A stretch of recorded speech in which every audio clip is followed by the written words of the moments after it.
Hello friends, unity S में आपका स्वागत है। तो अभी हम पॉलिटी 6 क्लास की एनसीईआरटी कंप्लीट कर रहे हैं। ठीक है, तो ये चीज़ याद रखना कि ये प्रीलिम्स प्लस मेंस दोनों के लिए इम्पोर्टेंट है। ठीक है, मेंस में आपके कॉन्सेप्ट डेवलप होंगे, किस थॉट ऑफ प्रोसीजर से आंसर लिखे जाने चाहिए, उन चीज़ों में काम आएंगे। पीटी के भी क्वेश्चन आते हैं, ये चीज़ याद रख लेना।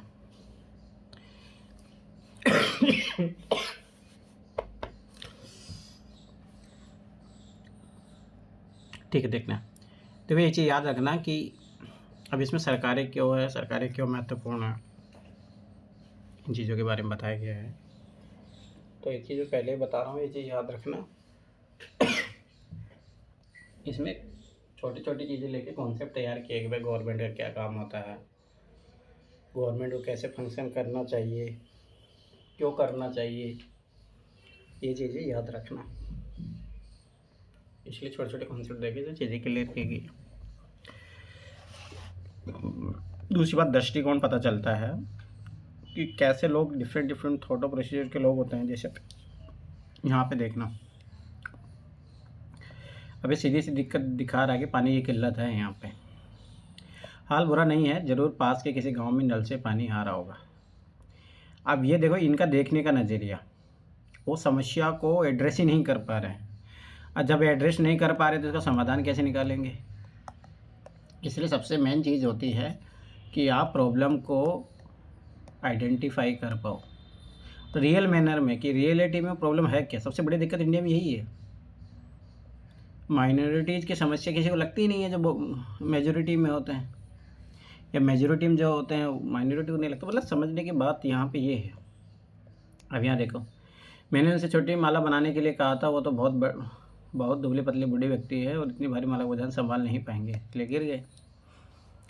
लोकतंत्र में कार्टूनिस्ट का काम है कि वह कार्टूनों के जरिए अपने अधिकारों का प्रयोग आलोचना करने, व्यंग करने तथा राजनेताओं की गलतियों को ढूंढने के लिए करें। अब देखिए, बहुत अच्छा कोट है ये, आप ऐसे में इसका यूज कर सकते हो, या कुछ ज़रूरी नहीं है आप मेंस के आंसर में भी यूज कर सकते हो। ये चीज़ याद रखना। सरकार क्या है, अब देखिए यूपीएससी ने एक बार डायरेक्ट क्वेश्चन पूछा भी है। आपने सरकार शब्द का जिक्र कई बार सुना होगा। इस पार्ट में आप यहाँ पढ़ेंगे सरकार क्या है, हमारे जीवन में कितनी महत्वपूर्ण भूमिका निभाती है, सरकारें क्या करती है, ये निर्णय कैसे लेती है, अलग अलग तरह की सरकारें, जैसे लोकतांत्रिक सरकार, राजतांत्रिक सरकार, बीच क्या अंतर है। चलिए पढ़कर पता चलता है, पढ़कर पता लगाते हैं। जैसे कुछ कुछ मुद्दे हैं। सरकार के कामगारों के अधिकारों की रक्षा की मांग करना, प्याज की दर में उछाल, सरकार ने प्याज के दाम की, तो ये काम करते, महंगाई को कंट्रोल में करता है, अधिकारों को सुनिश्चित करता है, बाढ़ पीड़ितों के लिए सरकार की और राहत सामग्री, डिजास्टर में काम करती है सरकारें, सर्वोच्च न्यायालय के लिए 5 और न्यायाधीश सरकार तय करती है, कोयला बिजली विभाग के पुनर्गठन के पक्ष में सरकार ने 15,000 से अधिक सूखाग्रस्त गाँव घोषित किए हैं। हर एक देश को विभिन्न निर्णय लेने, आम काम करने के लिए सरकार की ज़रूरत होती है। ये निर्णय कई विषय से संबंधित हो सकते हैं। सड़कें और स्कूल कहाँ बनाए जाए, बहुत ज़्यादा महंगी हो जाने पर किसी चीज़ के दाम कैसे घटाए जाए, और तब बिजली की आपूर्ति कैसे बढ़ाया जाए। सरकार कई सामाजिक मुद्दों पर भी कार्रवाई करती है। उदाहरण के लिए सरकार गरीबों की मदद करने के लिए कई कार्यक्रम चलाती है। इनके अलावा वह अन्य महत्वपूर्ण काम भी करती है, जैसे डाक और रेल सेवाएं चलाना। अब याद रखना कि धीरे धीरे प्राइवेटाइजेशन भी हो गया है चीज़ों का, डाक का भी अच्छा खासा, रेल का भी। सरकार का काम देश की सीमाओं की सुरक्षा करना और दूसरे देशों से शांतिपूर्ण संबंध बनाए रखना भी है। उसकी जिम्मेदारी यह सुनिश्चित करना है कि देश के सभी नागरिकों की पर्याप्त भोजन और अच्छी स्वास्थ्य सुविधाएं मिले। जब प्राकृतिक विपदा गिरती है, जैसे सुनामी या भूकंप, तो मुख्य रूप से सरकार ही पीड़ित लोगों की सहायता करती है। अगर कहीं कोई विवाद होता है या कोई अपराध होता है तो लोग न्यायालय जाते हैं। न्यायालय भी सरकार का ही अंग है, ये चीज़ याद रखना। छोटी छोटी चीज़ें पता होना चाहिए। शायद आपके जानकर आश्चर्य हो रहा होगा कि सरकार इतना सब कुछ कैसे कर पाती है। सरकार के लिए इन कामों को करना क्यों ज़रूरी है। जब लोग इकट्ठे रहते हैं और काम करते हैं तो कुछ हद तक एक व्यवस्था की ज़रूरत होती है जिसके आवश्यक निर्णय लिए जा सके। कुछ नियमों की ज़रूरत होती है जो सब पर लागू। उदाहरण के लिए संसाधनों के नियंत्रण और देश की सीमा की सुरक्षा की ज़रूरत होगी ताकि लोग सुरक्षित महसूस कर सकें। लोगों के लिए सरकार कई तरह के काम करती है, नियम बनाती है, निर्णय लेती है और अपनी सीमा में रहने वाले लोगों पर उन्हें लागू करती है। कुछ और उदाहरण जो सरकार के अंग है, सर्वोच्च न्यायालय, भारतीय पेट्रोलियम, भारतीय रेल। सरकार के भी स्तर होते हैं, बेची याद रखना। 3 स्तर होते हैं, ग्रामीण स्तर पे भी सरकारें होती है, पंचायती राज, राज्य स्तर पे सरकारें होती है। अब आपको पता है कि सरकार कितनी सारी अलग अलग चीज़ों के लिए जिम्मेदार है, तो क्या आप सोच सकते हैं कि सरकार ये सारे इंतजाम कैसे करती है? दरअसल सरकार अलग अलग स्तरों पर काम करती है, स्थानीय स्तर पर, राज्य के स्तर पर, राष्ट्रीय स्तर पर। स्थानीय स्तर का मतलब आपके गांव, शहर, मोहल्ले से है। राज्य स्तर का मतलब जो पूरे राज्य को ध्यान में रखे, जैसे हरियाणा, असम की सरकार पूरे राज्य में काम करती है। अभी मानचित्र, हर राज्य की अपनी सरकार है, भारत की एक अलग सरकार है, और पंचायती राज्यों की एक अलग सरकार है। अब ये नॉर्मल मैप है, हिस्ट्री का मैप नहीं है, जो आप इसको इम्पोर्टेंट समझोगे कि याद रख लेना। राष्ट्रीय स्तर की सरकार का संबंध पूरे देश से होता है। इसी किताब में आप आगे चलकर पढ़ेंगे कि स्थानीय सरकार कैसे काम करती है, और आगे की कक्षा में राज्य और राष्ट्रीय स्तर पर सरकार के कामों के बारे में जानेंगे। अब ये देखिए, भारत प्रशासनिक विभाग 2011 का है। अब देखिए, दिख भी नहीं रहा है। देखो, तेलंगाना 29 राज्य बना था 2 जून 2014 को। फिर बाद में क्या हुआ था, जम्मू कश्मीर को यूटी बनाया गया, इसलिए 28 राज्य हैं। याद रखना कि 9 केंद्र शासित प्रदेश हो जाते तो उन्होंने दमन एंड दीव को 1 कर दिया, तो 8 ही है अभी। तो ये चीज़ें थोड़ा याद रखना। अभी तेलंगाना कहाँ से अलग हुआ था, आंध्र प्रदेश अलग हुआ था, ये चीज़ याद रखना। सरकार व कानून, सरकार कानून बनाती है और देश में रहने वाले सभी लोगों को वे कानून मानने होते हैं। केवल यही है वह तरीका जिसके सरकार काम कर सकती है। सरकार के पास जैसे कानून बनाने की ताकत होती है, वैसे ही ताकत भी होती है कि लोगों कानून मानने के लिए बाध्य करे। उदाहरण के लिए कानून है कि गाड़ी चलाने वालों के पास लाइसेंस होना चाहिए। अगर कोई लाइसेंस के बिना गाड़ी चलाते हुए पकड़ा जाए तो उसे जेल की सज़ा काटनी पड़ती है, जुर्माना भरना पड़ता है। अगर देखो, कानून को नहीं मानोगे तो स्वाभाविक सी बात है कि फिर तो कोई कानून पालन नहीं करेगा। कानून पालन करता है, व्यवस्था फैल जाएगी। सरकार जो कार्रवाई कर सकती है, उसके अलावा अगर लोगों को लगे कि किसी कानून का ढंग से पालन नहीं हो रहा, तो वे भी कुछ कदम उठा सकते हैं। उदाहरण के लिए, अगर किसी व्यक्ति को यह लगे कि उसको उसके धर्म या उसकी जाति के कारण किसी नौकरी में नहीं लिया गया, तो न्यायालय जा सकता है और ये दावा कर सकती है कि कानून का पालन नहीं हो रहा है, तो न्यायालय आदेश देगा क्या कदम उठाने की ज़रूरत है। तो ये याद रखना, जब राइट का वायलेशन होता है तो आप सरकार के खिलाफ भी जा सकते हो। न्यायालय ये चीज़ याद रखना, तो अधिकारों के संरक्षण के लिए आप न्यायालय का प्रस्थान कर सकते हो। सरकार के प्रकार, सरकार निर्णय लेने और कानूनों का पालन करवाने, उन्हें बाध्य बनाने की शक्ति कौन देता है? इस प्रश्न का उत्तर इस बात पर निर्भर करता है कि उस देश में कैसी सरकार है। लोकतंत्र में तो लोग ही सरकार को यह शक्ति देते हैं। ये चीज़ याद रखना, छोटी छोटी चीज़ें हैं जो यूपीएससी क्वेश्चन पूछता है। लोग ऐसे चुनाव के माध्यम से करते हैं, वे अपनी पसंद के नेता को वोट देकर चुनते हैं। एक बार चुन लिए जाने के बाद यही लोग सरकार बनाते हैं। लोकतंत्र में सरकार को अपने निर्णय में उठाए गए कदमों का आधार बताना होता है और सफाई देनी होती है। एक दूसरी तरह की सरकार होती है जिसे राजतंत्रीय सरकार कहते हैं। इसमें राजा या रानी के पास निर्णय लेने और सरकार चलाने की शक्ति होती है। ये चीज़ याद रखना, राजतंत्र में ये रहेगा। राजा के पास सलाहकारों का एक छोटा सा समूह होता है जिससे वह विभिन्न मुद्दों पर चर्चा कर सकता है। अंतिम निर्णय लेने की शक्ति उसी के पास रहती है। लोकतंत्र के समान राजतंत्र में राजा या रानी को अपने निर्णय के आधार नहीं बताने पड़ते और नहीं अपने निर्णयों को सफाई देनी पड़ती है। तो ये चीज़ भी याद रखना।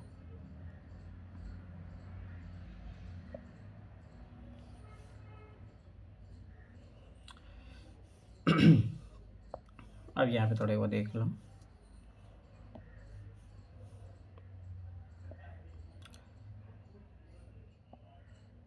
अब ये देखो, ऐसे क्वेश्चन है, थोड़ा आप ब्रेन स्टॉर्मिंग कर सकते हो। अभी आपके पर्सनल लेवल पे है। अब ये चीज़ें आप थोड़ा बहुत डिफिकल्टी फेस करते हो आंसर राइटिंग, तो वहाँ पे आप थोड़ा बहुत कर सकते हो। अब यहाँ कुछ गलतियों सुधार करें। राजतंत्र देश के नागरिकों को अपनी पसंद के नेता चुनने की छूट होती है। अरे नहीं, राजतंत्र में नहीं होती है, लोकतंत्र में होती है। तो ये चीज़ याद रखना। लोकतंत्र में राजा के पास देश पर शासन, अरे ये राजतंत्र है। अब देखिए, यहाँ पे इंटरचेंज कर दिया। राजतंत्र में राजा या रानी द्वारा लिए गए निर्णय पर लोग प्रश्न उठा सकते हैं, बहुत कम चांसेज होता है। लोकतांत्रिक सरकार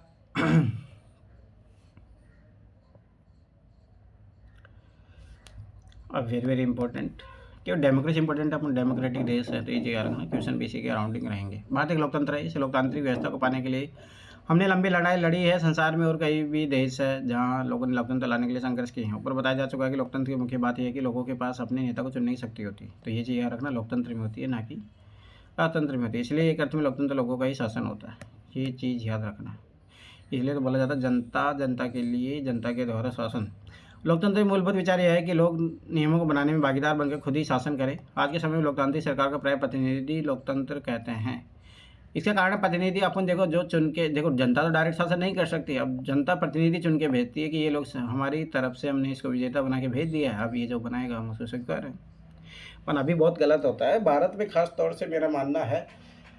क्योंकि देखो वोट बैंक की राजनीति होती है तो उसमें धार्मिक, पैसा, शराब, इन चीज़ों के आधार पर वोट मांग के लोगों को लूटा जाता है, तो क्या ही करोगे। तो कहाँ जनता का सही प्रतिनिधित्व हुआ।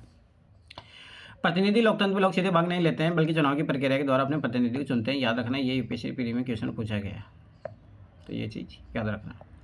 ये प्रतिनिधि मिलकर सारी जनता के लिए निर्णय लेते हैं। आजकल कोई भी सरकार अपने आप को तब तक लोकतांत्रिक नहीं कह सकती जब तक वह देश के सभी वैसे नागरिकों को वोट देने का अधिकार न दे। अब सोचो, एक टाइम था जब महिलाओं को वोटिंग राइट नहीं थे। जब भारत आज़ाद हुआ तो भारत में भी नहीं थे, विश्व में भी नहीं थे कहीं पे।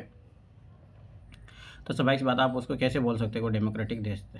अब यहाँ पे देखते हैं, संसार में कहीं भी सरकार ने स्वेच्छा से अपनी शक्ति लोगों के साथ नहीं बांटी। अब इससे पता लगता है कि सरकार निरंकुश होती है। और जो आप अभी देख रहे हो लोकतांत्रिक रूप से जो सरकारें बन रही है उसमें निरंकुशता है। पूरे यूरोप और अमेरिका में महिला और गरीबों को सरकार के कार्य में भागीदारी के लिए संघर्ष करना पड़ा। महिला द्वारा मताधिकार के लिए किए गए संघर्ष ने प्रथम विश्व युद्ध के दौरान और मजबूती पकड़ी।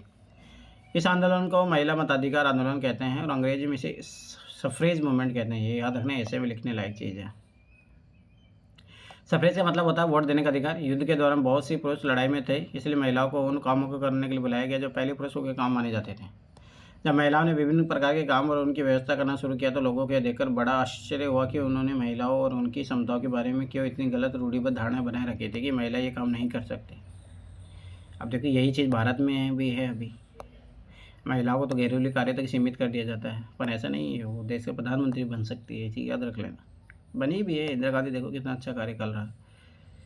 ठीक है, कुछ गलतियाँ रहती है और हर गलती किसी शासक की होती है। सत्ता की लोलुपता एक अलग बात है, फिर भी इस तरह महिलाओं को निर्णय लेने के में समान रूप से योग्य माना जाने लगा। महिला मताधिकार आंदोलन के साथियों ने सभी महिलाओं के लिए वोट देने का अधिकार की मांग की। उनकी आवाज़ सुनी जाए, इसके लिए उन्होंने जगह जगह पर अपने आप को लोहे की जंजीरों में बांधकर प्रदर्शन किया। उनमें से कई क्रांतिकारी महिलाएं जेल गई और भूख हड़ताल पर बैठी। अमेरिका में औरतों को वोट देने का अधिकार 1920 में मिला, जबकि इंग्लैंड की औरतों को यह अधिकार कुछ सालों बाद 1928 में मिला। याद रखना, इज़ वेरी वेरी इंपॉर्टेंट। सोचो कि अमेरिका आज़ाद हो गया था। आप ये चीज़ सोचो, अमेरिका जब क्रांति होती है, ठीक है, तो अमेरिका क्रांति मतलब 1775 की समथिंग, और इंग्लैंड में तो उससे भी पहले डेमोक्रेसी थी, 1688 की समथिंग की थी। वहाँ पे 200 250 साल लग गए। आज मतलब भारत ने सोचो आज़ादी के साथ ही महिला को दिया, ये बहुत बड़ी बात है। लेकिन हमेशा ऐसा नहीं था। क्या आप विश्वास कर सकते हैं कि एक समय ऐसा था जब लोकतांत्रिक सरकारें औरतों गरीबों को चुनाव में भाग नहीं लेने देती थी। ये एग्जाम्पल है ही अमेरिका ब्रिटेन का। अपने शुरुआती दौर में सरकारें केवल उन्हीं पुरुषों को वोट देने देती थी जो पढ़े लिखे थे और जिनके पास अपनी संपत्ति होती थी। इसका मतलब था कि औरतों, गरीबों और अशिक्षितों को वोट देने का अधिकार नहीं था। ऐसी स्थिति में देश के उन्हीं नियमों के सारे चलते हैं थे जो ये गिने चुने पुरुष बनाते थे। बाद में आज़ादी से पहले बहुत ही कम लोगों को वोट देने का अधिकार था, इसलिए जनता ने संगठित होकर इस अधिकार की मांग की। गांधी समेत कई नेताओं ने अन्यायपूर्ण व्यवहार का विरोध किया। इस अन्यायपूर्ण व्यवहार का विरोध किया उन्होंने, या जो सोच मांग उठाई 1931 में। अब देखो, ये चीज़ें यूपीएससी ना लाइन टू लाइन उठा के किसी पूछ लेता है। 1931 में यंग इंडिया पत्रिका में लिखते हुए गांधी जी ने कहा था कि अब ये देखो डायरेक्ट स्टेटमेंट उठा के पूछ रहा है आजकल यूपीएससी। अब यंग इंडिया किसने लिखा है? गांधी जी के पहला क्वेश्चन तो यही है। अब ये पूछ लेगा ये कहाँ पे लिखा है, कौन सी बुक में लिखा है, किसने लिखा है।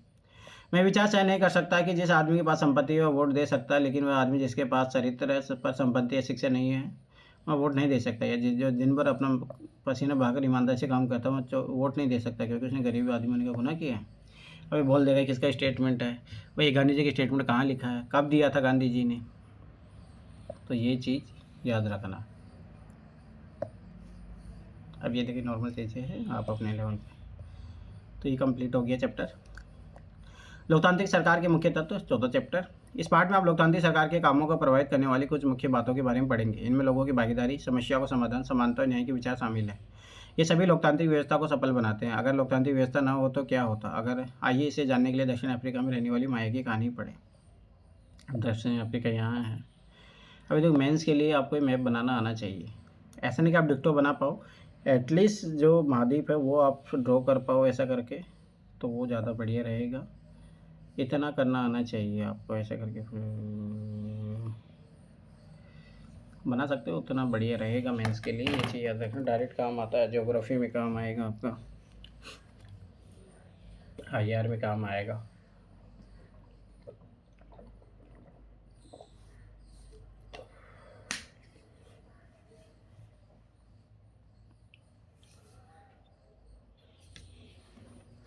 दक्षिण अफ्रीका एक ऐसा देश है जहाँ कई प्रजाति के लोग रहते हैं। श्वेत मतलब गोरे, अश्वेत काले और जिनकी त्वचा का रंग सांवला जिसे भारते हैं।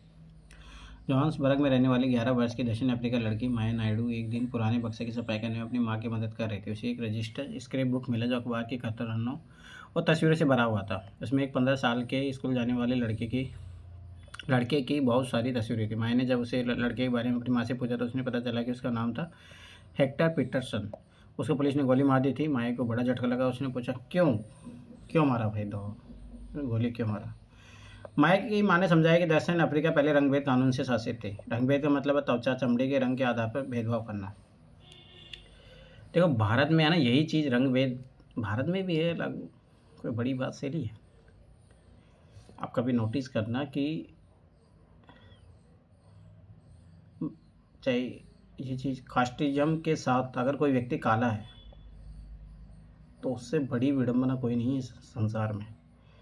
अगर वो महिला है, दलित है और साथ में काली है, उसके साथ तो शोषण होगा। वो जो जीवन भर झेल सकती है उसकी वेदनाओं को कोई नाप नहीं सकता, कोई पैमाना नहीं है उसका नापने का। ये याद रख लेना। दक्षिण अफ्रीका की प्रजाति इसी आधार पर अलग अलग समूहों में बटी हुई थी। वहाँ के कानून के मुताबिक श्वेत अश्वेत भारतीय एवं अन्य प्रजातियों को एक दूसरे से संबंध बनाने की इजाज़त नहीं थी। विभिन्न प्रजातियों के लोग न तो एक दूसरे के आसपास रह सकते थे और न ही आम सुविधाओं का इस्तेमाल कर सकते थे। माया को अपने कानों पर विश्वास नहीं हो रहा था। रंगभेद कानून के तहत जिस तरह का जीवन था उसके बारे में बताते हुए माया की माँ की आवाज़ में बड़ा गुस्सा था। उन्होंने बताया कि श्वेत और अश्वेत लोगों के अस्पताल अलग होते थे और अस्पताल की गाड़ियाँ भी थी। सोचो, सब चीज़ें अलग। श्वेत लोगों के लिए जो अस्पताल की गाड़ियाँ थी वे ज़रूरत के सामानों से सुसज्जित होती थी, जबकि अश्वेत लोगों के लिए जो गाड़ी थी उनमें सुविधा उपलब्ध नहीं थी। उनके लिए रेल और बसें अलग होती थी। यहाँ तक कि श्वेत और अश्वेत लोगों के लिए बस स्टैंड भी अलग होते थे। कितनी विडम्बना है। सोचो, ऐसा समाज है जिसकी हम कल्पना करते हैं और जिसका हम आदर्श मानते हैं। अश्वेत लोगों को वोट देने की इजाज़त नहीं थी। देश के सबसे अच्छी ज़मीन श्वेत लोगों की आरक्षित थी और अश्वेत लोगों को खेती के लिए सबसे घटिया ज़मीन मिलती थी। इससे पता चलता है कि अश्वेत लोगों हैं भारतीयों को श्वेत लोगों के बराबर नहीं माना जाता था, उनके साथ भेदभाव किया जाता था। दक्षिण पश्चिमी एशिया में एक शहर था सोवेटो, जहाँ सिर्फ अश्वेत लोग ही रहते थे। हेक्टर पीटरसन वहीं रहता था। वहाँ के श्वेत लोग अफ्रीकांस भाषा बोलते थे। हेक्टर और स्कूल के अन्य विद्यार्थियों पर इस भाषा का सीखने के लिए जोर डाला जा रहा था, जबकि वे अपनी भाषा जुल्लू सीखना चाहते थे। हेक्टर अपने सहपाठी साथ मिलकर अफ्रीकांस सीखने का विरोध कर रहा था। दक्षिण अफ्रीका की पुलिस ने विरोध करने वाले इन लोगों को बड़ी बेरी में से पीटा और भीड़ पर गोली बरसाई। इनमें से एक गोली हेक्टर को लगी और वह मारा गया। यह 16 जून 1976 की घटना है। अब सोचो, उस टाइम भारत में इमरजेंसी लागू थी और यहाँ भी ये चीज़ें हो रही है। अफ्रीकी राष्ट्रीय कांग्रेस से उनके जाने माने नेता नेल्सन मंडेला ने रंगभेद के खिलाफ बहुत लंबे समय तक संघर्ष किया। याद रखना है नेल्सन मंडेला, इनको याद रखना। भारत रत्न भी मिला है गांधी के पथ को फॉलो करने के लिए। अंततः 1994 में उन्होंने सफलता मिली और दक्षिण अफ्रीका एक लोकतांत्रिक देश बना। तभी से सभी प्रजातियों के लोगों को बराबर माने जाने लगा। 1994 में बना जाके, ये चीज़ याद रखना। आइए अब समझने की कोशिश करते हैं कि सरकारी लोकतांत्रिक होने का हमारे लिए क्या मतलब है। भागीदारी सबसे पहली चीज़। अब देखिए, ये मेंस में डायरेक्ट काम आना है भाई। कोई देश डेमोक्रेटिक है, लोकतांत्रिक देश है, तो कैसे, कितनी लोगों की भागीदारी है वहाँ पे, पहला पॉइंट।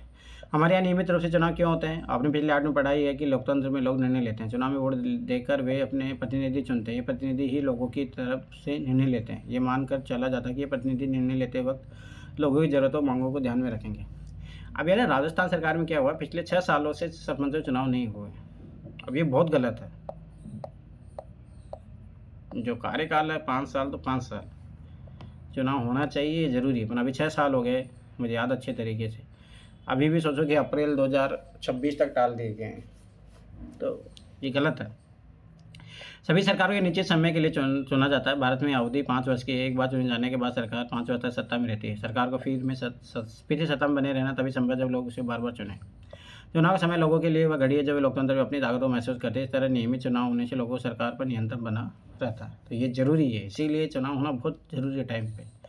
भागीदारी करने तरीके। चुनाव 5 वर्ष में एक बार ही होते हैं। वोट देने के अलावा लोकतांत्रिक सरकार के निर्णयों और नीतियों में लोगों के भाग लेने के और कहीं भी तरीके हैं। लोग सरकार के कार्य में रुचि ले कर उसकी आलोचना करके भी अपनी भागीदारी निभाते हैं, ये चीज़ याद रखना। अब देखो हाल बुरा नहीं है, ज़रूर के पास के गांव से नल से पानी आ रहा होगा। संपादक के नाम पे चिट्ठी थोड़ा बहुत लिखा है उस तरीके से। बाघों का चिंतक विषय हैं, बाघों की गिरावट हो रही है, अभी नॉर्मल मुद्दे उठाए गए हैं, छोड़ो। अगस्त 2005 में जब एक खास सरकार ने बिजली का किराया बढ़ा दिया तो लोगों ने अपना विरोध बहुत तीखे रूप में व्यक्त किया। लोगों ने जुलूस निकाले, हस्ताक्षर अभियान चलाए। सरकार ने अपने निर्णय के बचाव में तर्क दिए, लोगों को समझाने की कोशिश की, लेकिन अंततः से लोगों की माननी पड़ी और बिजली के बढ़ाए गए दामों को घटाना पड़ा। सरकार को अपना निर्णय बदलना पड़ा क्योंकि वह आम जनता के प्रति जिम्मेदार है। अब ये देखो, ये होता है पार्टिसिपेशन करने से, लोकतंत्र में भागीदार करने से चीज़ें बदल जाती है, ये चीज़ याद रखना। ऐसे कई तरीके जिनके द्वारा लोग अपनी राय व्यक्त कर सकते हैं। देखो किसान आंदोलन जो देखो उस टाइम लॉकडाउन में चला, आखिर सरकार को कानून वापस लेने ही पड़े। तो ये दबाव मूलक राजनीति भी होते हैं और प्रेशर ग्रुप भी पड़ेंगे, तो उसका यही काम होता है। और सरकार को यह समझा सकते हैं कि क्या कार्रवाई करनी चाहिए। इन तरीके से धरने, जुलूस, हड़ताल, हस्ताक्षर अभियान आदि शामिल है। इनके जरिए जो बातें गलत है और न्यायसंगत नहीं है उन्हें सामने लाया जाता है। अखबार, पत्रिकाएं व टेलीविजन भी जनता से जुड़े मुद्दों और सरकार की जिम्मेदारी पर चर्चा करने में महत्वपूर्ण भूमिका निभाते हैं, परंतु आजकल पक्षपात मीडिया हो गई है, जिसको क्या बोला जाता है, गोदी मीडिया। ये तो नहीं लिखना, पक्षपात मीडिया लिखना। जहाँ यह सच है कि लोकतंत्र लोगों की भागीदारी का मौका देता है, पर वहीं यह भी सच है कि सभी वर्ग के लोगों को यह मौका नहीं मिल पाता। लोगों के लिए भागीदारी का एक अन्य तरीका यह भी है कि वे आंदोलन करें जो सरकार और उसके काम करने के तौर तरीके को चुनौती दें। दलितों, आदिवासियों, अल्पसंख्यक महिलाओं, अन्य लोगों की भागीदारी अक्सर इन आंदोलनों के जरिए ही हो पाती है। अगर देश के लोग सजग हैं और इस बारे में रुचि लेते हैं कि देश कैसे चलाया जाता है, तो उस देश की सरकार का लोकतांत्रिक स्वरूप और भी मजबूत होता है। तो इसलिए ना ज़रूरी है लोकतंत्र में पार्टिसिपेशन करना। अगली बार अगर मैं शहर, कस्बे या गांव की गली से कोई जुलूस गुजरते हुए दिखे तो हम एक क्षण रुक कर तो पता करेंगे कि जुलूस किस लिए निकाला गया है, पता होना चाहिए। अभी कल ही की बात है, 23 तारीख के यहाँ इंडिया गेट पे ये तो प्रदूषण को लेके हो रहा है। अरे बहुत दिल्ली बहुत बुरा हालात है। मैं खुद 8 सालों से रह रहा हूँ और छत्तीसगढ़ भी रहा 4 साल, 1 साल में कोटा भी रहा, मैं जयपुर भी रहा। लगभग भाई जीवन के मैंने लगभग 20 साल तो गुजारे हैं वहाँ पे। तो मेरा मानना है कि जो मैंने ये देखा, भाई दिल्ली बहुत ख़तरनाक सीरियस कंडीशन में, सीवियर कंडीशन। मतलब अब ये राजनीतिक दृढ़ इच्छा शक्ति का अभाव है कि यहाँ पे लोग सुधार ही नहीं कर पा रहे। जैसे एक मेरा ही सजेशन है पर्सनल, अभी तो शायद ये इम्प्लीमेंट नहीं हो पाएगा, पर जब नया संसद बन रहा था ना, उस टाइम ये करना चाहिए था कि दिल्ली जो देखो सेंटर को ज़रूरी नहीं कि भाई दिल्ली रहेगा हमेशा के लिए, ऐसा कुछ ही नहीं होता। आप इसको मूवेबल कर सकते थे, एक ऐसे स्थान पे बना सकते थे जहाँ पे एक नया आर्थिक केंद्र भी डेवलप होता और ये भीड़ भी कम होती, पर वो नहीं किया गया ऐसे। अब इसको बोलते कि दूरदृष्टि जो है नेताओं की या प्रशासकों का अभाव है, जो लोगों के तरीके सोचने के लिए मजबूर नहीं करते हैं। अरे बहुत जरूरी, मेरा तो माना कि जैसे एमपी सेंटर पड़ता है भारत का, तो वहाँ पे ये चीज़ें होनी चाहिए कि एमपी में जो है भारत की संसद बनती है, वहाँ पे चीज़ें हो सकती है, पर वही ना कोई करना चाहे तो उसमें। हाँ, तो मैं वही बता रहा था कि वहाँ पे एक तो ये प्रदूषण के खिलाफ जो है विद्रोह हो रहा था, पर अभी क्या है कि हिडमा जो है छत्तीसगढ़ में नक्सली मारा गया, उसके लिए भी प्रदर्शन हो रहा था, कल उनको जेल में डाल दिया गया। अब देखो एक चीज़ मैं बताता हूँ ना, कभी भी जब आपको ऐसा लगेगा कि जैसे आप क्या होता है कि न्यूज़पेपर में या जो आप सुने हो वहीं तक आपको पता लगता है कि अच्छा ये चीज़ सही है, गलत है, जो भी है। और मैं फिर बारह बता रहा हूँ, कभी आप उनके पक्ष को भी जानोगे ना तो आपको लगेगा कि भाई वो लोग भी गलत नहीं हैं, वो आतंकवादी नहीं है, वो भारत के लोग। ये सोचो भारत के सरकार के खिलाफ जा रहे हैं तो कारण तो कुछ तो कारण होंगे ना, ऐसे कारण नहीं है भाई। देखो हत्या करना गलत है, पर ये चीज़ याद रखना कि उस हत्या करने के लिए उसको कौन सी चीज़ों ने मजबूर किया, वो भी बहुत महत्वपूर्ण होता है। पर उसको जानने की बजाय आप उसको मार रहे हो। ये रास्ता जो पकड़ के जाते हैं वो लोग, भाई क्या कारण के लोग इतने मोबाइलाइज हो जाते हैं लोग, वामपंथी से विचारधारा का शिकार हो जाते हैं, वो क्यों होते हैं? आखिर ऐसे कौन से कारण बने हुए हैं? सरकार का भी उन चीज़ों पे काम करना नहीं चाहिए। करती भी है तो मैं फिर बार बता रहा हूँ कि इसमें भ्रष्टाचार है, सबसे बड़ी जड़ भ्रष्टाचार है। प्रशासन वो संवेदनशील नहीं होता है, ठीक है। राजनेताओं को कोई वोट बैंक के अलावा कोई मतलब होता नहीं है, तो बहुत सारी चीज़ें हैं। अब ऐसे जो एरिया है भाई, वहाँ पे भाई सभी से तो पहले से पता है कि ये चीज़ें नक्सलवाद वहाँ पनप रहा है, तो सेंसिटिव और अच्छे से काम करेंगे वहाँ, तो एटलीस्ट ईमानदारी से काम कर लो भाई। ऐसे अफसरों को आप भेज दो वहाँ पे जो ईमानदारी से काम कर सकते हो। तो काम करने की इच्छा शक्ति ज़्यादा महत्वपूर्ण होती है। उसमें भाग लेने वाले लोग कौन है, किस मुद्दे पर प्रदर्शन कर रहे हैं, इससे हमें समझ मदद मिलेगी कि हमारी सरकार कैसे काम करती है। अब साफ पता चल रहा है कि दिल्ली में लोग कैसे सरकारें कैसे काम करें, इसीलिए तो वहाँ पे विवाद हो रहा है ना।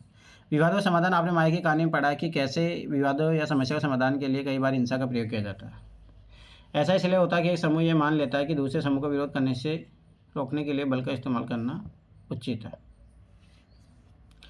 विवाद तब उभरता है जब विभिन्न संस्कृतियों, धर्मों, क्षेत्रों और आर्थिक पृष्ठभूमि के लोग एक दूसरे के साथ तालमेल नहीं बिठा पाते। अब इसीलिए सांप्रदायिक दंगे होते हैं, भाषाई दंगे हो रहे हैं, जो अभी महाराष्ट्र में, साउथ में देखने को मिल रहा है। ऐसा तब भी होता है जब कुछ लोगों को लगता है कि उनके साथ भेदभाव किया जा रहा है। लोग अपने विवादों को ख़त्म करने के लिए हिंसात्मक तरीके भी अपनाते हैं, जिससे अन्य लोगों में भय और असुरक्षा की भावना फैलती है। सरकार की यह जिम्मेदारी होती है कि वह विवादों का समाधान करे। आइए अपने समाज के कुछ विवादों के बारे में पढ़कर यह समझें कि सरकार इनके समाधान में क्या भूमिका निभाती है। धार्मिक जुलूस और उत्सव कई बार समस्या कारण बनते हैं। उदाहरण के लिए धार्मिक जुलूस किस रास्ते पर निकले, यहीं कई बार विवाद का कारण बन जाता है। जब आप डीएम वीएम बनोगे ना, तो ये आपको हर जगह मिलेगी ये समस्या, जो अभी भारतीय मतलब सामाजिक पृष्ठभूमि में उभर रही है। क्योंकि लोगों में सहिष्णुता वाली जैसी बात रही नहीं। लोग एक दूसरे को बस अपनी जिदों पे अड़े रखना, अपनी बातें मनवाना, बस उनके लिए प्रायोरिटी हो गया आजकल।